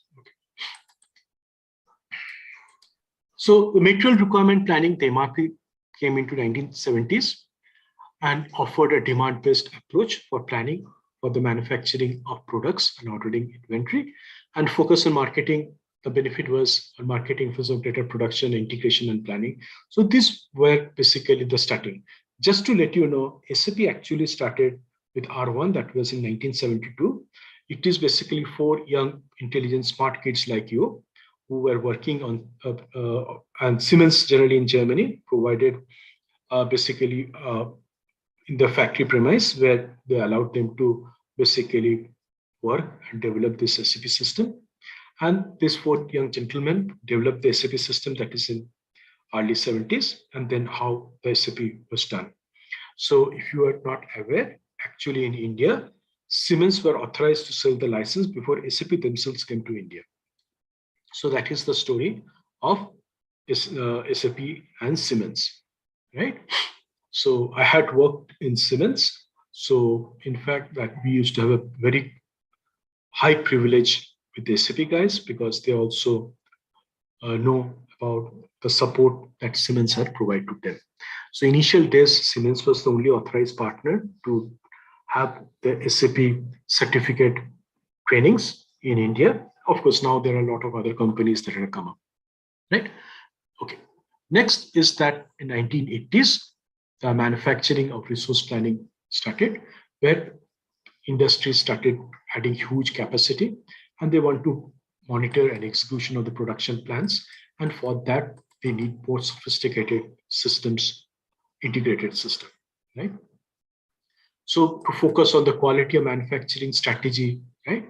And to process control, reduce the overhead cost, and detailed cost reporting. So they want some integrated more systems. And slowly, if you see in SAP also, the invent of slightly from R1 to R2 that started. And in the late 90s, it was the basically R3. And from 2006, it was the ECC. And of course, 2018 onwards, it's HANA that is basically, that is started, right? So this is also the journey of SAP. I'm just telling it with how the SAP also is there, so that you are aware of this. So 1990, come to this in ERPs, what are the trends that are coming? That basically with the manufacturing execution system, MES, because it talks to multiple other machines and this thing. Of course, IoT is used a lot into this and provides the ability to adapt production schedules to meet customer needs and provide additional what are the requirements. And the focus was on the ability to create and adopt new products and services on a timely basis, right? So with this is how the ERP, the trend started. And late 90s, what happened? They started with the integrated manufacturing within the supply chain across the firm, right? So, and designed to integrate the whole firm's business in a seamless flow, right? From the suppliers to manufacturer and distributor to customer. So basically a customer walking in to the company and getting the whole thing delivered to him on time, and he can track that using basically online. For example, if you see a Dell laptop, you can order a Dell laptop online and you can check the progress of the manufacturing to the time it's getting delivered to you, if it's make to order, right? So this is how, in fact, the whole process got changed, right? So what is happening? So for that, the systems, also the ERP also need to get developed, right? So you need to have an integrated supplier, manufacturer, customer, and the data need to flow from each other.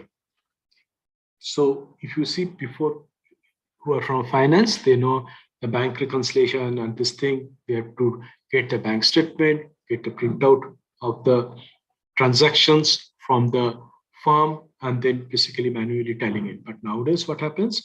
you have got basically upload the bank statement into your system, and automatically the bank reconciliation happens and it provides you all the data using some rules, business rules you have created on that.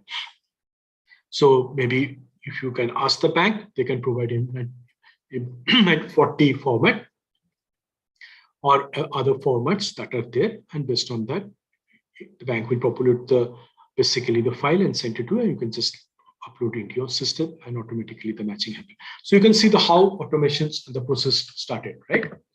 Now, let's go back to our slide again.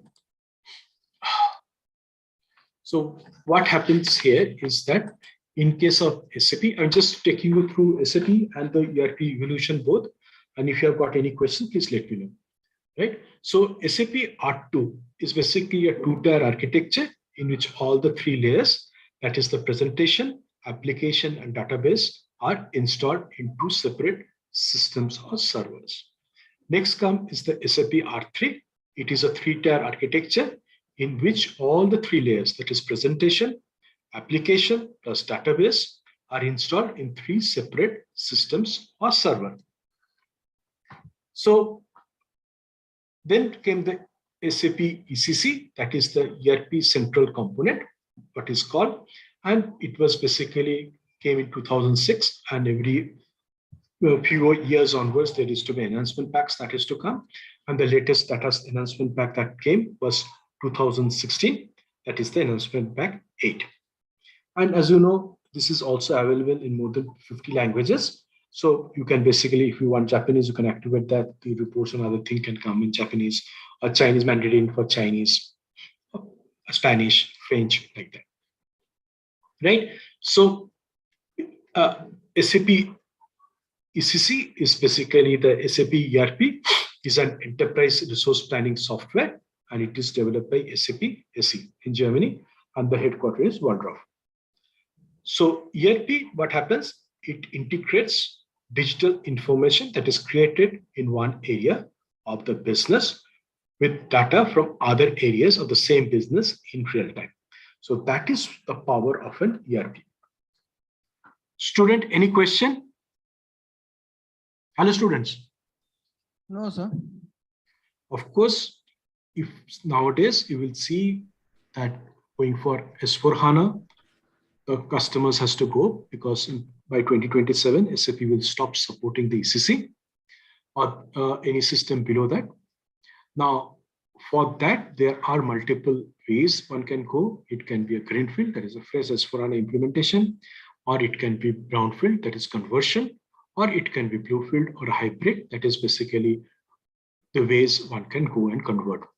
Or otherwise, one can convert into using from Oracle or some database into the HANA database, that is called the Suite on HANA. And of course, they can take basically hyperscalers. It can be on Azure Cloud, it can be on Google Cloud, or it can be AWS Cloud, or blah, blah, blah. It can be, or SAP also provides cloud. And it can be with the constraint of RISE with SAP, or it can be on-premise or on cloud. So there are multiple options that are available to the customers to how they want to move into the SAP from the current ERP system, right? So this is at the high level, just to tell you about the evolution and this thing. Any question before we move on to the next slide? Yes, student. No question, sir. Now, basically, what is IT development facilities in ERP, right?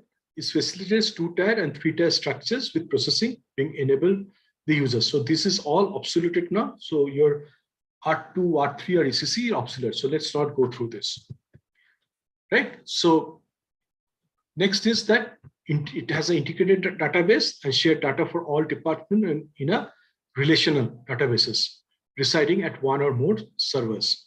So that is also now, I just wanted to tell you why these are important, because the way it is working, like in S/4HANA, for finance, it has got SEDocker table. For logistics, it's got MATDoc table. So those are specifically the tables that are having multiple in ECC, maybe number of tables getting into one table, right? So that they provide much faster real-time reporting. Now, using the SSC or inbuilt embedded analytics, you can have basically create predictive analytics using the AI and ML. You can basically, using the algorithm, you can do faster reconciliation, right? You can do faster period end closing. And some of the activities can be taken by using the AI, can be taken by the system. And for that, you can basically make some configuration. Okay, students? Yes, sir. Okay. Now, let's go into some of the benefits.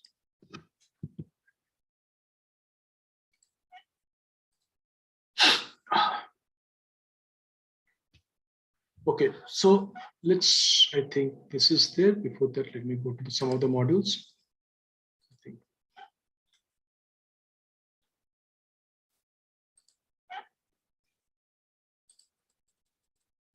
Before that, let's go to the system benefits. So as you can see, some of the benefits of ERP system are that the cycle time, right? So before ERP, it used to be costly bottlenecks, right? So there is using ERP, you can basically manage in a much better way. So you can basically analyze, predict, and see that, and your time and cost of reduction, the business processes happens because seamlessly one business process can work with another, and those are integrated. Transaction processing before the ERP was there, so there used to be multiple data files has to flow from one place to another. There will be multiple heterogeneous system, and using that, there was a chance of data loss. Our auditor is to point out a lot of points, but using the ERP, it's an integrated system where you have the central data. So there is basically absolute reduction in time. And what happens? You get the accurate data at the shortest possible time. Next is financial management, right? And of course, you can improve the operational performance, reduction in inventory. I've already explained to you, both in account receivable, account payable, and which help in your cash flow.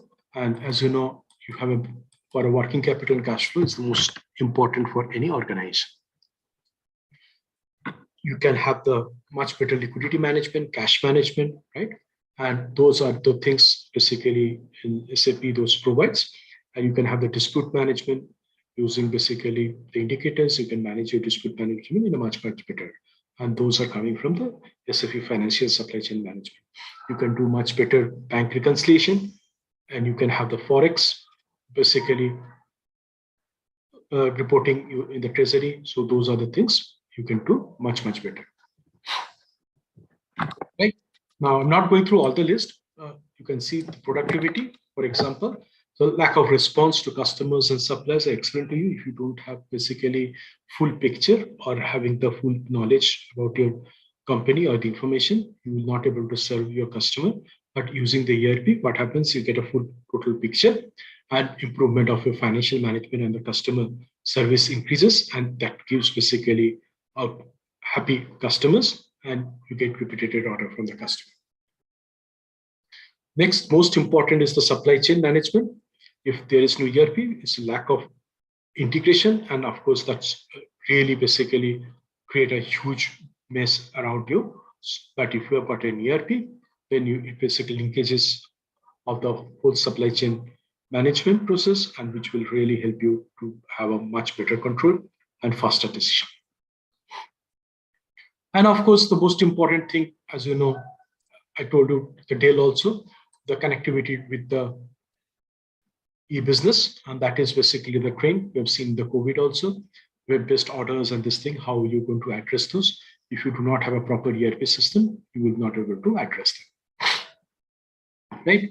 So these were some of the things. And what are the basically system benefits is that you have got a standalone system, you've got integrated systems after ERP. You have got a coordination would be much less because all are heterogeneous system and we're not able to talk to each other.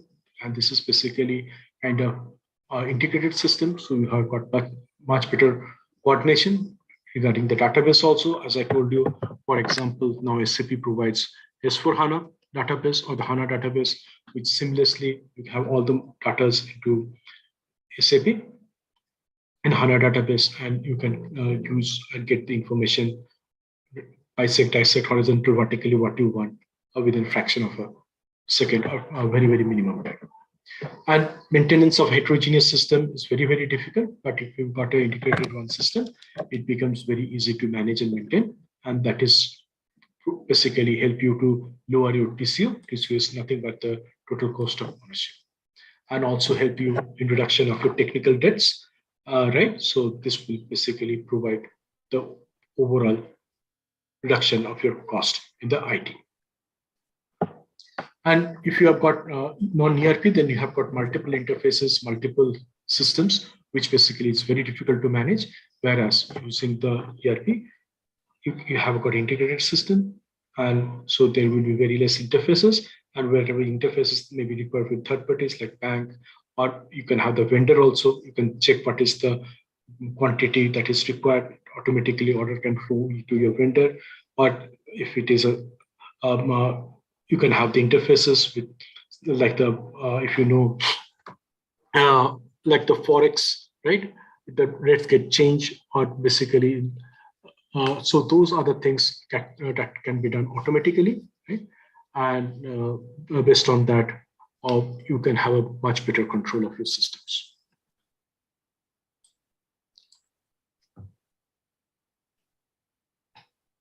In the process, if you don't have an ERP, some of the homegrown system, what we have found is that there are maybe some lag behind each and every systems or process, and they have to do a lot of manual work.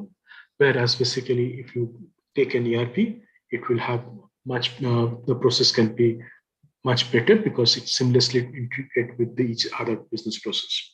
Later on, when you go for an expansion, you can standardize, harmonize your business process, and which also will help you in reduction of your cost. Right? So student, any question? Hello, students. No, sir. So I hope you are able to understand. Right? Yes. Yes, sir. Okay. Now I go basically the models are offered by various ERP. Let's see if it is already open.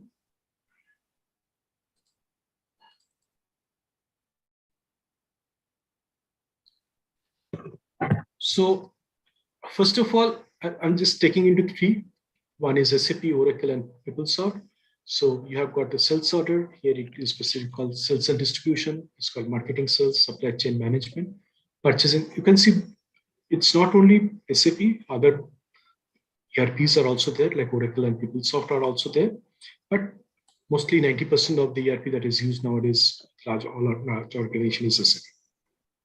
So we will jump into SAP after this. Similarly, financial accounting, you got financial accounting. You got financials in case of Oracle, financial management system in case of PeopleSoft.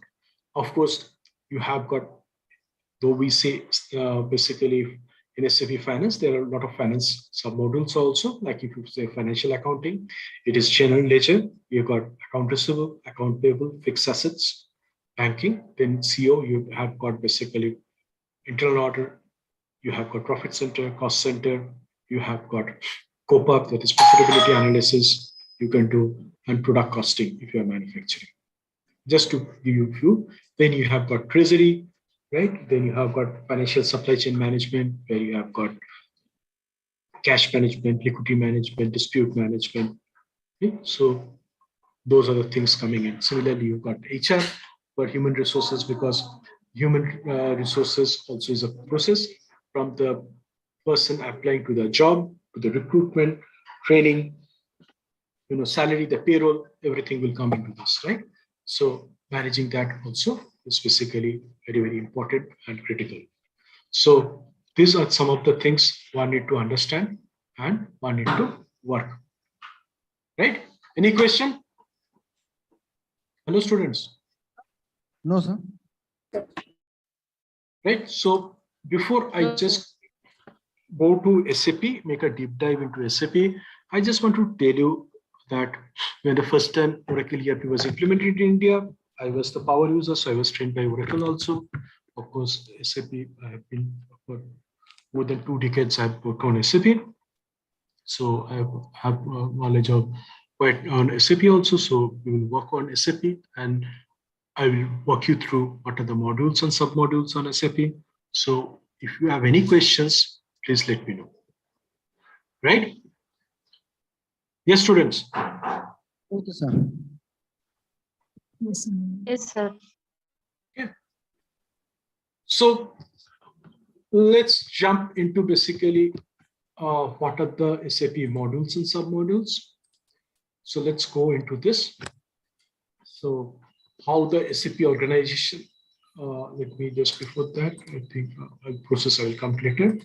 Now this is basically high level how SAP works. Okay. So this is basically the highest thing is that how the SAP organization. Now, if you want to construct a building, right? The most important thing is what is basically the foundation, isn't it, student? If you're building, you're constructing, and if you don't create the foundation properly, what will happen? The building will fall, isn't it? Or there will be, you will see the cracks in the building. Correct? Yes, sir. So similarly, organization structure is nothing but the foundation. Now, based on how you want to have the reporting, how is your company situated? For example, you take an example like BHL, right? It has got a plant in Bangalore. It has a plant in Haridwar. For example, it has got a plant in Nasik. So it need to basically have the organization it need to create, take into account that it has got 3 plants. Just giving an example. Similarly, if it is basically an company, if can, how many of that companies in India are basically filing returns, right? For example, you have seen Tatas, right? Under the Tata and Sons, there are large number of Tata companies. You have seen Tata Steel is there, Telco is there, which manufactures automobiles. You have got TCS, right? Similarly, you have got Tata Beverages. You have got multiple, for example, Tanish and falls under the Titan. So those are also quoted on the stock exchange, right? If you go to the BSC or NSE, the Bombay Stock Exchange or National Stock Exchange, NSE, you will see those companies are quoted, right? That means for them, they need to file a separate balance sheet and profit and loss to the register of companies, isn't it? So how many of you are from finance? Yes, students. I am from finance, huh? Your name? Chandrakant. Okay. So others are from finance. You must be knowing that. You know what is balance sheet and profit and loss, right? Yes, sir. I just want others to also tell. So in SAP, how it is done, you're going to have a client. It is the highest level. Then basically you have the company code, that is an FI. Then you have the chart of accounts. In the chart of accounts, you will have basically group chart of accounts, and to the company code, it will be assigned to the company code chart of accounts. Then you have business areas. You have got cost centers, right? So those are specific in FI. Similarly, in CO, you have the controlling area in the top for that operating concern. Then you have got cost centers, profit centers, and you have got work centers and activity. Based on that, cost will be captured in the profit, and then basically once you can manage the cost much better, looking into the cost center reporting and profit center, you can have basically your expenses and also your revenue, and based on that you can create a profit and loss. You can see basically for that profit center, you can see a expense and income report. And of course, there can be multiple profit center. For example, if you take a case of Reliance, for example, right? Reliance has got petrochemical business. It has got Geo, right? The mobile phone you use, the operator. Similarly, Reliance has got Reliance Retail.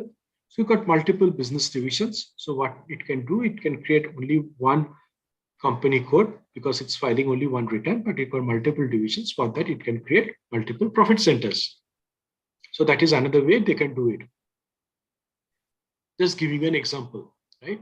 So this is how they will extract the data and the information, and based on this, they can do the reporting. That's why I said this is a foundation, because based on the company's business, how the company wants to operate, it need to design the organizational structure. Are you understanding, students? Hello, students? Yes, sir. Yes, sir. I know. I know for SAP, if you're learning for the first time, initially it looks like complex, but once you start working, it becomes very, very easy. Similarly, I talked about bill. Now it has got, for example, 3 plants. That means I need to have 3 plants because I need to have the inventory management. I need to have the planning on the plant level, the production at the plant level. Similarly, I can have a single purchase organization for the whole entire India, or I can have separate purchasing organization based on the plant also. So those are the decisions one need to take based on the company's requirement. Then I can create one single purchasing group, or I can create multiple purchasing group.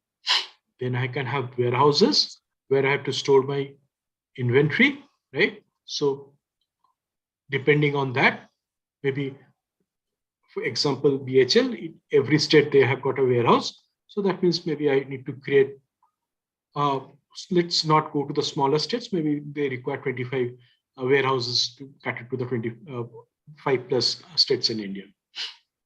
Then have the storage location. Maybe in Karnataka, they have got 10 storage location, so that they can know exactly in which storage location I've got what material, in which warehouse I've got what material, what are my inventories, so I can manage it. So based on that, they can define it.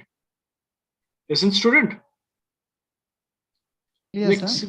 Yes, sir. So if you're not able to understand, please ask question. Similarly, in case of SD. Yeah, any question? No, sir. Similarly, SD is nothing but the sales and distribution, where basically we have got the sales area, we have got the sales org, the sales group, then the distribution channel, division, plant, shipping point, and loading point. So that is how, as you can see, it's broken up into so many points or list, so that you can exactly know from which division, from which plant the material has been invoiced, or from the which sales organization or sales group. For example, you can create state-wise your distribution, your sales group, or you can distribution channel, right? Or division. So you can have your distribution channel, maybe southern part is your distribution channel. Under that, there can be divisions. Each 4 states in South India can be one division. And you have got, for example, 4 plants. So from which plant it is coming, you can get the invoicing details. And the shipping points, maybe the major cities are from where the shipping point it's happening, the shipping happening, you can have that details also. Just giving an example. So for you, if you have got a ERP system, you exactly know from which place, which plant the invoice has been done. Because if you know, there are basically coming to a little bit more complication. Now you need to invoice, you have the GST, you have the LST, those are the things also need to be taken care of, isn't it?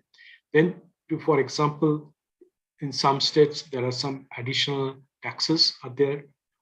Those also need to be accommodated if the goods move from one state to another state. If it is previously, it used to be there, like in Maharashtra, Mumbai, it has to come, October you have to pay, but now it is not there. But just giving an example, those are the things one need to take care. Now, similarly, in case of fixed assets, you have got basically, as you know, you have got building, you have got vehicles, you have got, for example, office equipments, then you have got like printers, computers. Now, if you're from finance background, you will be knowing that as per the Companies Act 1956, there is basically the depreciation that basically allowed, right, is a different rate, whereas as per the income tax, the rate of income tax, the fixed assets is different, right?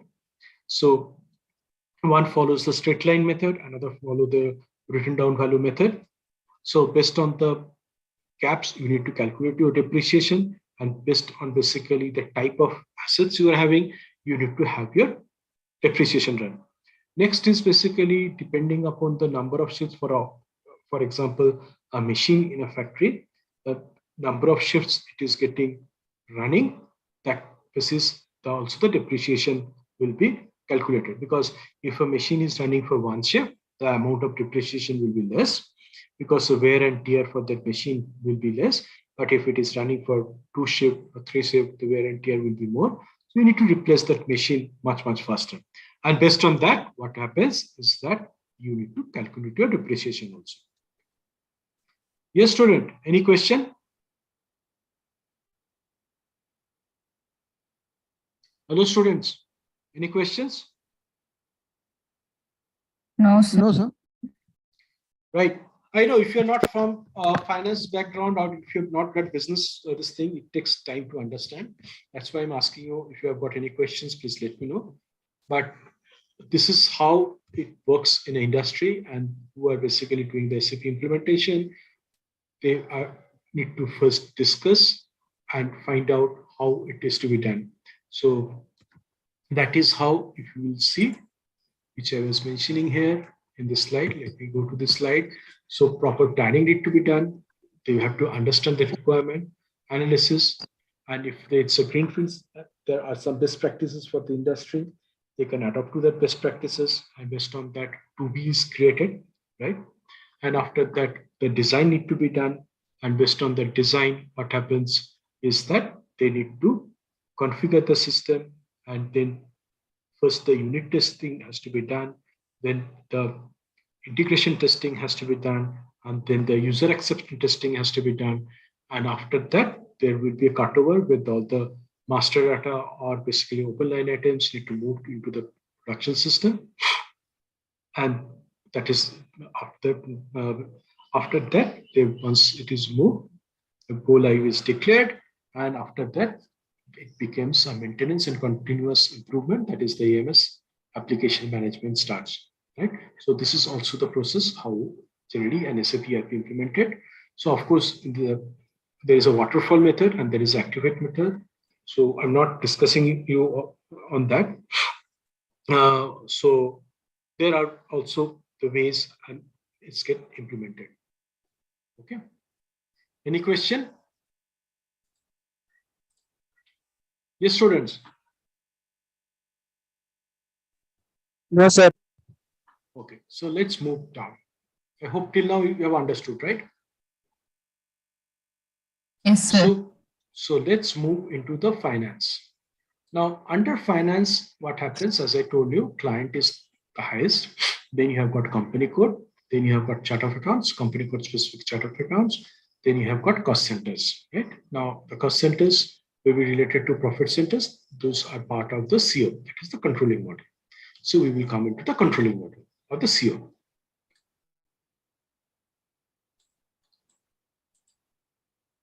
So module structure coming here. So you can see it is basically client. You have got operating console, highest level. Then you have the controlling area, right? Then you have got the cost center. Then you have got a profit center, and you have got the work center, right? So this is how we will have basically the organization structure into the CO, where basically the cost are captured in the cost center, and based on the cost center assignment to the profit center, right? So in the profit center, the cost will flow, and based on that, you can basically analyze the how much in the profit center from the multiple cost center it has come. So, and also the revenue account, when is the invoicing happening, they can capture into the profit center, into the profit center, so that you can the income and expense, you can have the profitability analysis you can do. Okay, so next I move on to the next topic. That is the material management. See, it's very, very important. Material master is actually one of the most critical for any manufacturing organization because it has got more than 800 fields. So when we used to upload, maybe we need to activate maybe 60 to 70 fields. Remaining we used to create the standard basically inputs. Anyway, so it has got multiple views. So one need to understand based on that, one need to update it. So here also you have got the client is the highest level, then you have got the plant, and this plant are basically attached to company code. So one company code can have multiple plants, right? And then under this thing, storage location is there. Under the storage location, you have got the warehouse, and its storage location has got a profit center. And based on that, the information from the cost for the storage location will flow into that profit center.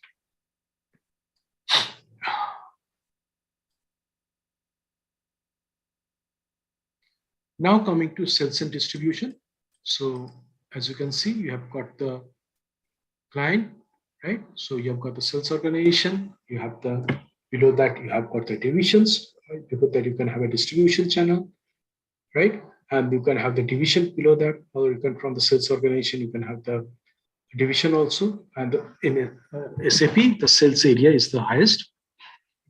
And below that, you can have the basically attached to the basically the plant, right? You can have the sales office, and you have the sales groups or the shipping points below this. So you can, depending upon your requirement, you can configure this. Now, this is from the SD side, and of course, the below was loading point. So from which loading point it goes to the shipping point. So as you can see, there are basically what based on the requirement, one can configure. In some cases, you don't require a loading point. You can directly from shipping, you can do the shipping point. Or if it is not a manufacturing organization, then it can be done much from the top. The invoicing can also be done. So it's dependable. So one need to understand which organization we need to address, what is the organization reporting requirement, and based on that, this overall configuration is done. Right? Any question? Okay. No, sir. If it is not there, let me just go to some of the business processes. Because until unless you understand these foundations, right, you will not able to understand how SAP works. Right? So this is a sample sales process, right? Now, what happens? There is a customer inquiry about the products, cost and delivery of goods comes. Now the marketing department creates an inquiry. Of course, if it is kind of a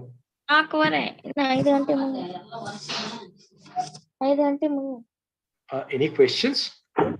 Hello, student. Now, if you can see here, what happens? Of course, C4C is there, or basically before it used to be CRM, but that is also depending upon whether you require or not. If it is kind of a BPO organization, need to be the call centers and other thing need to be done, then it's a different, but otherwise generic, as you can see, if you sales organization, you can create for invoicing of the customer, understand the customer requirement, getting the customer order, then this is how it follows. Then SAP using the price list combined with that any discount surcharge you want to give, or based on the taxes, you can provide it to the customer, right? Then basically what it does in SAP, it will check the availability. As I told you, if the stock are available, it will fill the order and it can be immediately shipped and delivered. Next is SAP order converted to a quotation with additional price, delivery, taxes, and sent to the customer. The concept, the customer accepts the order and SAP creates the sale order in SD. So here, basically, the sales order is created. So please understand, till now, as you can see, no finance transaction is happening, right? Now, if goods are ready, the material is moved out of stock. Of course, whenever material movement happens, there is a financial entry happens. The good issue is generated in MM model, right? So there are some material movement that happens in SAP. Based on that, it will be done. I'm not going into that depth because then it will be you will not able to understand. Next is, so the SAP delivery document is generated in SD module and goods sent to the customer. And once the invoice is generated in SD module, invoice is sent to the customer. So what is the accounting entry? My dear friends in finance, what is the accounting entry? Yes, students. When invoice is generated, what will be the accounting entry?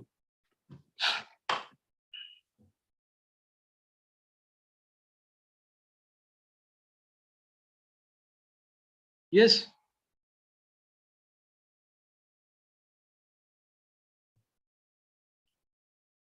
Yes, what will be the accounting entry? Tell me. When invoice is generated in SD module, who are from finance? Sales. Yes, what will be the accounting entry? Sales account, sir. The sales account. See, finance, if you have an accounting entry, it's got a debit and a credit, right? Okay. So what will be the accounting entry? Debit. Sales invoice generated, sir. Well, sales invoice, I understand. So what will be the accounting entry? So record of commercial transactions. No, that is there. What is the accounting entry will be having? Which will get debit and which will get credit? To company's those- account, to client's account. Client account gets what? Debit, right? The client gets debit and your revenue Sales gets the is credit. credit. So your revenue gets the credit and to GST or whatever tax gets the credit, isn't it? Yes, sir. Then what happens? When you receive from the customer, your bank gets the debit and your customer gets the credit and you need to knock off the customer account, isn't it? Yes, sir. So that is a finance entry. Good. Okay, now I move on to basically the sample process. Now coming to this, what is happening? You have got the define all the parts and material needed to produce the product, right? So in the material master, you need to define. Now, if it is a raw material, it will basically have a variable moving average price. If it is a subcomponent, then generally we manage it with standard price, right? So this is how the material master has got a costing view, accounting view, multiple views are there. Those need to get filled with the material master. So the material requirement plan identifies whether the stock is available or need to be reordered, right? So for required raw material or only some part of it. So these are all the indicators are there in the material master. Then the vendor is selected manually or automatically. So we can basically create a program for this material. This is the vendor need to be getting the order, or manually it is need to be assigned that vendor. So you got vendor master. Next is SAP creates the purchase requisition automatically using the you can create it purchase requisition, and after that purchase requisition gets converted into a purchase order, and once the purchase order, it will be given to the vendor. So purchase requisition, purchase order, no accounting entry, but whenever the material comes in, the good receipt happens, then you have got an accounting entry, isn't it? So your inventory gets the debit and your vendor gets the credit. Or you have got basically an intermediary account that gets the, and once your good receipt, after that invoice verification happens, and after the invoice verification happens, then what happened? You basically need to make the payment based on the payment terms. So the payment terms also will be mentioned in your purchase order. After the material has been received into the stock, depending upon the production order, it will basically issued to the production order, and then it will get manufactured. And once the manufacture happens, then the final product will be moved into the your warehouse, that is finished stock warehouse, and from there it will be dispatched to the customer. Any question, students? Hello, students. No, sir. No, sir. Excellent. So this is the finance process. So finance process is that what happens? a master record of customer is called the customer master, is created in SD. Similarly, what happens for a vendor master is created. So SAP credit risk is assessed in FI module. Now currently it is done in FSCM, but it's under the credit management. Before in S4HANA, it is to be done in SD module, right? That is basically the credit risk need to be assigned. Why this is important is that you have got the risk analysis done. Now, nobody wants to sell to a customer who doesn't pay, isn't it, student? Yes or no? Yes, student. Yes, sir. Yes, sir. So, based on the credit analysis that is done, the credit risk is assessed, and based on the credit risk assessed, the invoice will be the order will be taken, right? So there is a proper process for that, based on basically the CRISIL rating, or basically the past payment history, past engagement, or basically the market information, right? And based on that, the credit basically is analyzed and given. So based on that, some credit limit is also assigned. If the company is very, very excellent company, right, you can have a higher credit you can give. But if the company is not doing well, then you will give a lower credit, right? That means you will say that I will not sell more than 5 crores to this customer. But if you got a higher credit, a good thing, I can give up to 50 crores of credit I can give, right? So next is, so no accounting entry, but this is basically kind of a risk management that is happening. When the product is sold to the customer using the sales process as per SD module, SD created the invoice and sends to the customer. The accounting entry happens. Then once the customer pays it, as I told you, the receivable gets knocked off. And payment from the receipt is processed in FI module, that is called cash application. Yes, student, any question? No, sir. Yes, sir. If the payment are not received in time in SAP, then basically you have got a dunning process. So there are level 1, level 2, level 3. So for example, your friend has taken a money, right? Chandrakant. Now Chandrakant, friend has taken a money. He says, I've taken 1,000 rupees. I will give you next Monday. Okay. Now Chandrakant asks his friend. Now, yeah, tell me. I'm not telling him, I'm just telling a story to the students. Don't worry, I'm just taking your name. Oh. So if your friend doesn't pay on next Monday, what he will say? He will say politely that please return the money. That is first during letter. And after that, okay, I will give you, it will take another 1 week. So after that, he doesn't pay. He will be a little bit rough and tough and say, you have to pay it because you have taken from me, right? And if he doesn't pay also, then this are all system generated. It can be done. It can be configured. And third week he doesn't pay, then he go to his lawyer and file a suit against his friend that he is not paying the money. Right? So this, all the process can be done automatically into the ERP system, and based on basically once you run the dunning, automatically you can have, there are multiple customers can be there. So for them automatically these letters will be generated, and you can have a system. It can automatically go through the email box, right? Depending upon, you can create the language, whatever you want, or the legal notice after maybe 3 weeks, whatever it is, and automatically. So you can see manually you're not doing it. It is all done by the system. Isn't it, student? Yes, sir.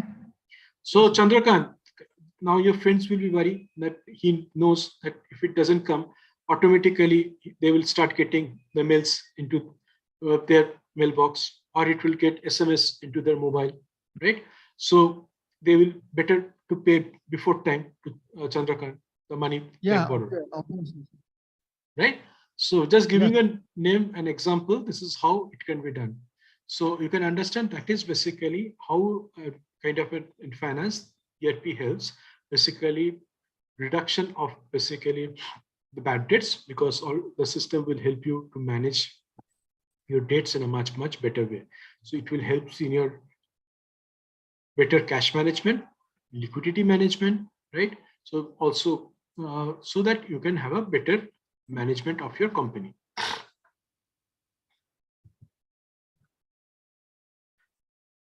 Yes. Anybody, any questions? So keep on, we can ask the procure to pay process, order to cash, record to report. There are multiple such processes end to end happens. I'm just first going by module wise, then you got the business process that end to end happens. Now, in case of sample cost allocation process and controlling module, what will happen is that you have got the cost centers, it will be formula based, right? Now you have got the, if it is a product costing, based on the product costing, what will happen, you need to basically, if a manufacturing is happening, you need to create a model for that, right? Now what happens if a production is happening, if each and every material you produce, there is a BOM, that is bill of material. In some of the materials, maybe you need to get raw materials, some sub components, and in that also how many hours that will be required to produce that, those are also need to be mentioned, right?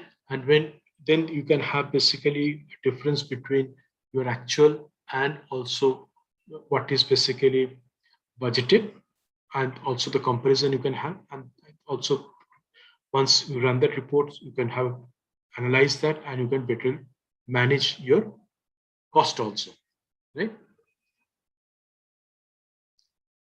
So for example, this is an example of the telephone expenses as given. So you have got a budget and what is the actual telephone expenses that has come. You can just take a look into that. And if it is over that, then you can know, you can go line item wise, what are the, how many calls has been done, blah, blah, blah. And you can basically try to manage. So similarly, all the expenses and everything you can able to manage. Just to give you an example. Then you can basically in CO, you can do cost, basically distributor cost. For example, in case of a canteen, right? So from multiple department coming and eating food, right? So at the end of the month, what they can do is based on the number of employees. For purchase department, for example, was 40 employees. Sales department has got 20 employees. Your accounting department has got maybe 20 employees, and your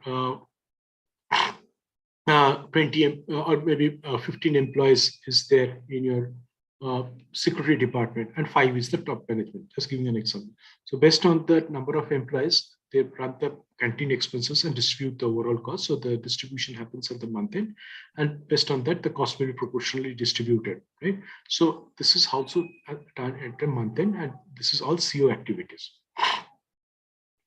right? So as you can see, based on this, then the period end closing happens, and the period end closing, from finance, they know is that you need to have the, for example, if you have got the rents, right? You have to pay the rents, you make a recurring expenses. Some of the accruals you need to carry forward. So you have to basically have those activities. Some of the period end closing activities you need to basically manage. Now you need to close your basically the production orders. If it is not closed, then you have to basically, there will be some material. So you have to calculate your WIP wherever it is there. So those are the activities one need to follow and has to work on those, and those things has to be done in SAP. Now, before in ECC, it's to be 2 separate tables, but if it goes to S4HANA, it is 1 table, SAP table. So real-time basically reconciliation of finance and CO is happening. So one don't have to worry on those areas, right? So I just wanted to give you some high-level analysis on SAP, right? Now, I just wanted to check with you if you've got any questions. Yes, student. Hello, students. You've got any questions? No, sir. Okay. Now we have got few minutes left before I close. So I just wanted to ask and check with you for tomorrow's assignments. Anybody has got any questions?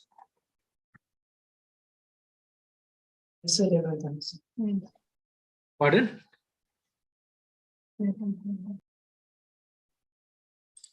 Hello, students. Any question? No, sir. No, sir. So you're all ready, right? Hello, student. Yes, I hope you're all ready, right? Yes, sir. Sir. Very good. So this is the assignment. Again, I'm showing you. So I want all of you to tomorrow basically present, right? And switch on your camera. I want all of you to, I am absolutely confident that all of you will do great. So select which is the assignment you want to take, create your team, give a good name. And if you have not even given your names to Harila Experience Sweta ma'am, please provide your names, right? And we will then, if you don't have any questions, we'll meet tomorrow. I hope you enjoyed the SAP session, right? On the ERP. Yes, sir. Yes, sir. yes, sir. Okay. So great. Then we meet tomorrow and have a nice Saturday. Thank you, sir. Thank you, sir. Thank you.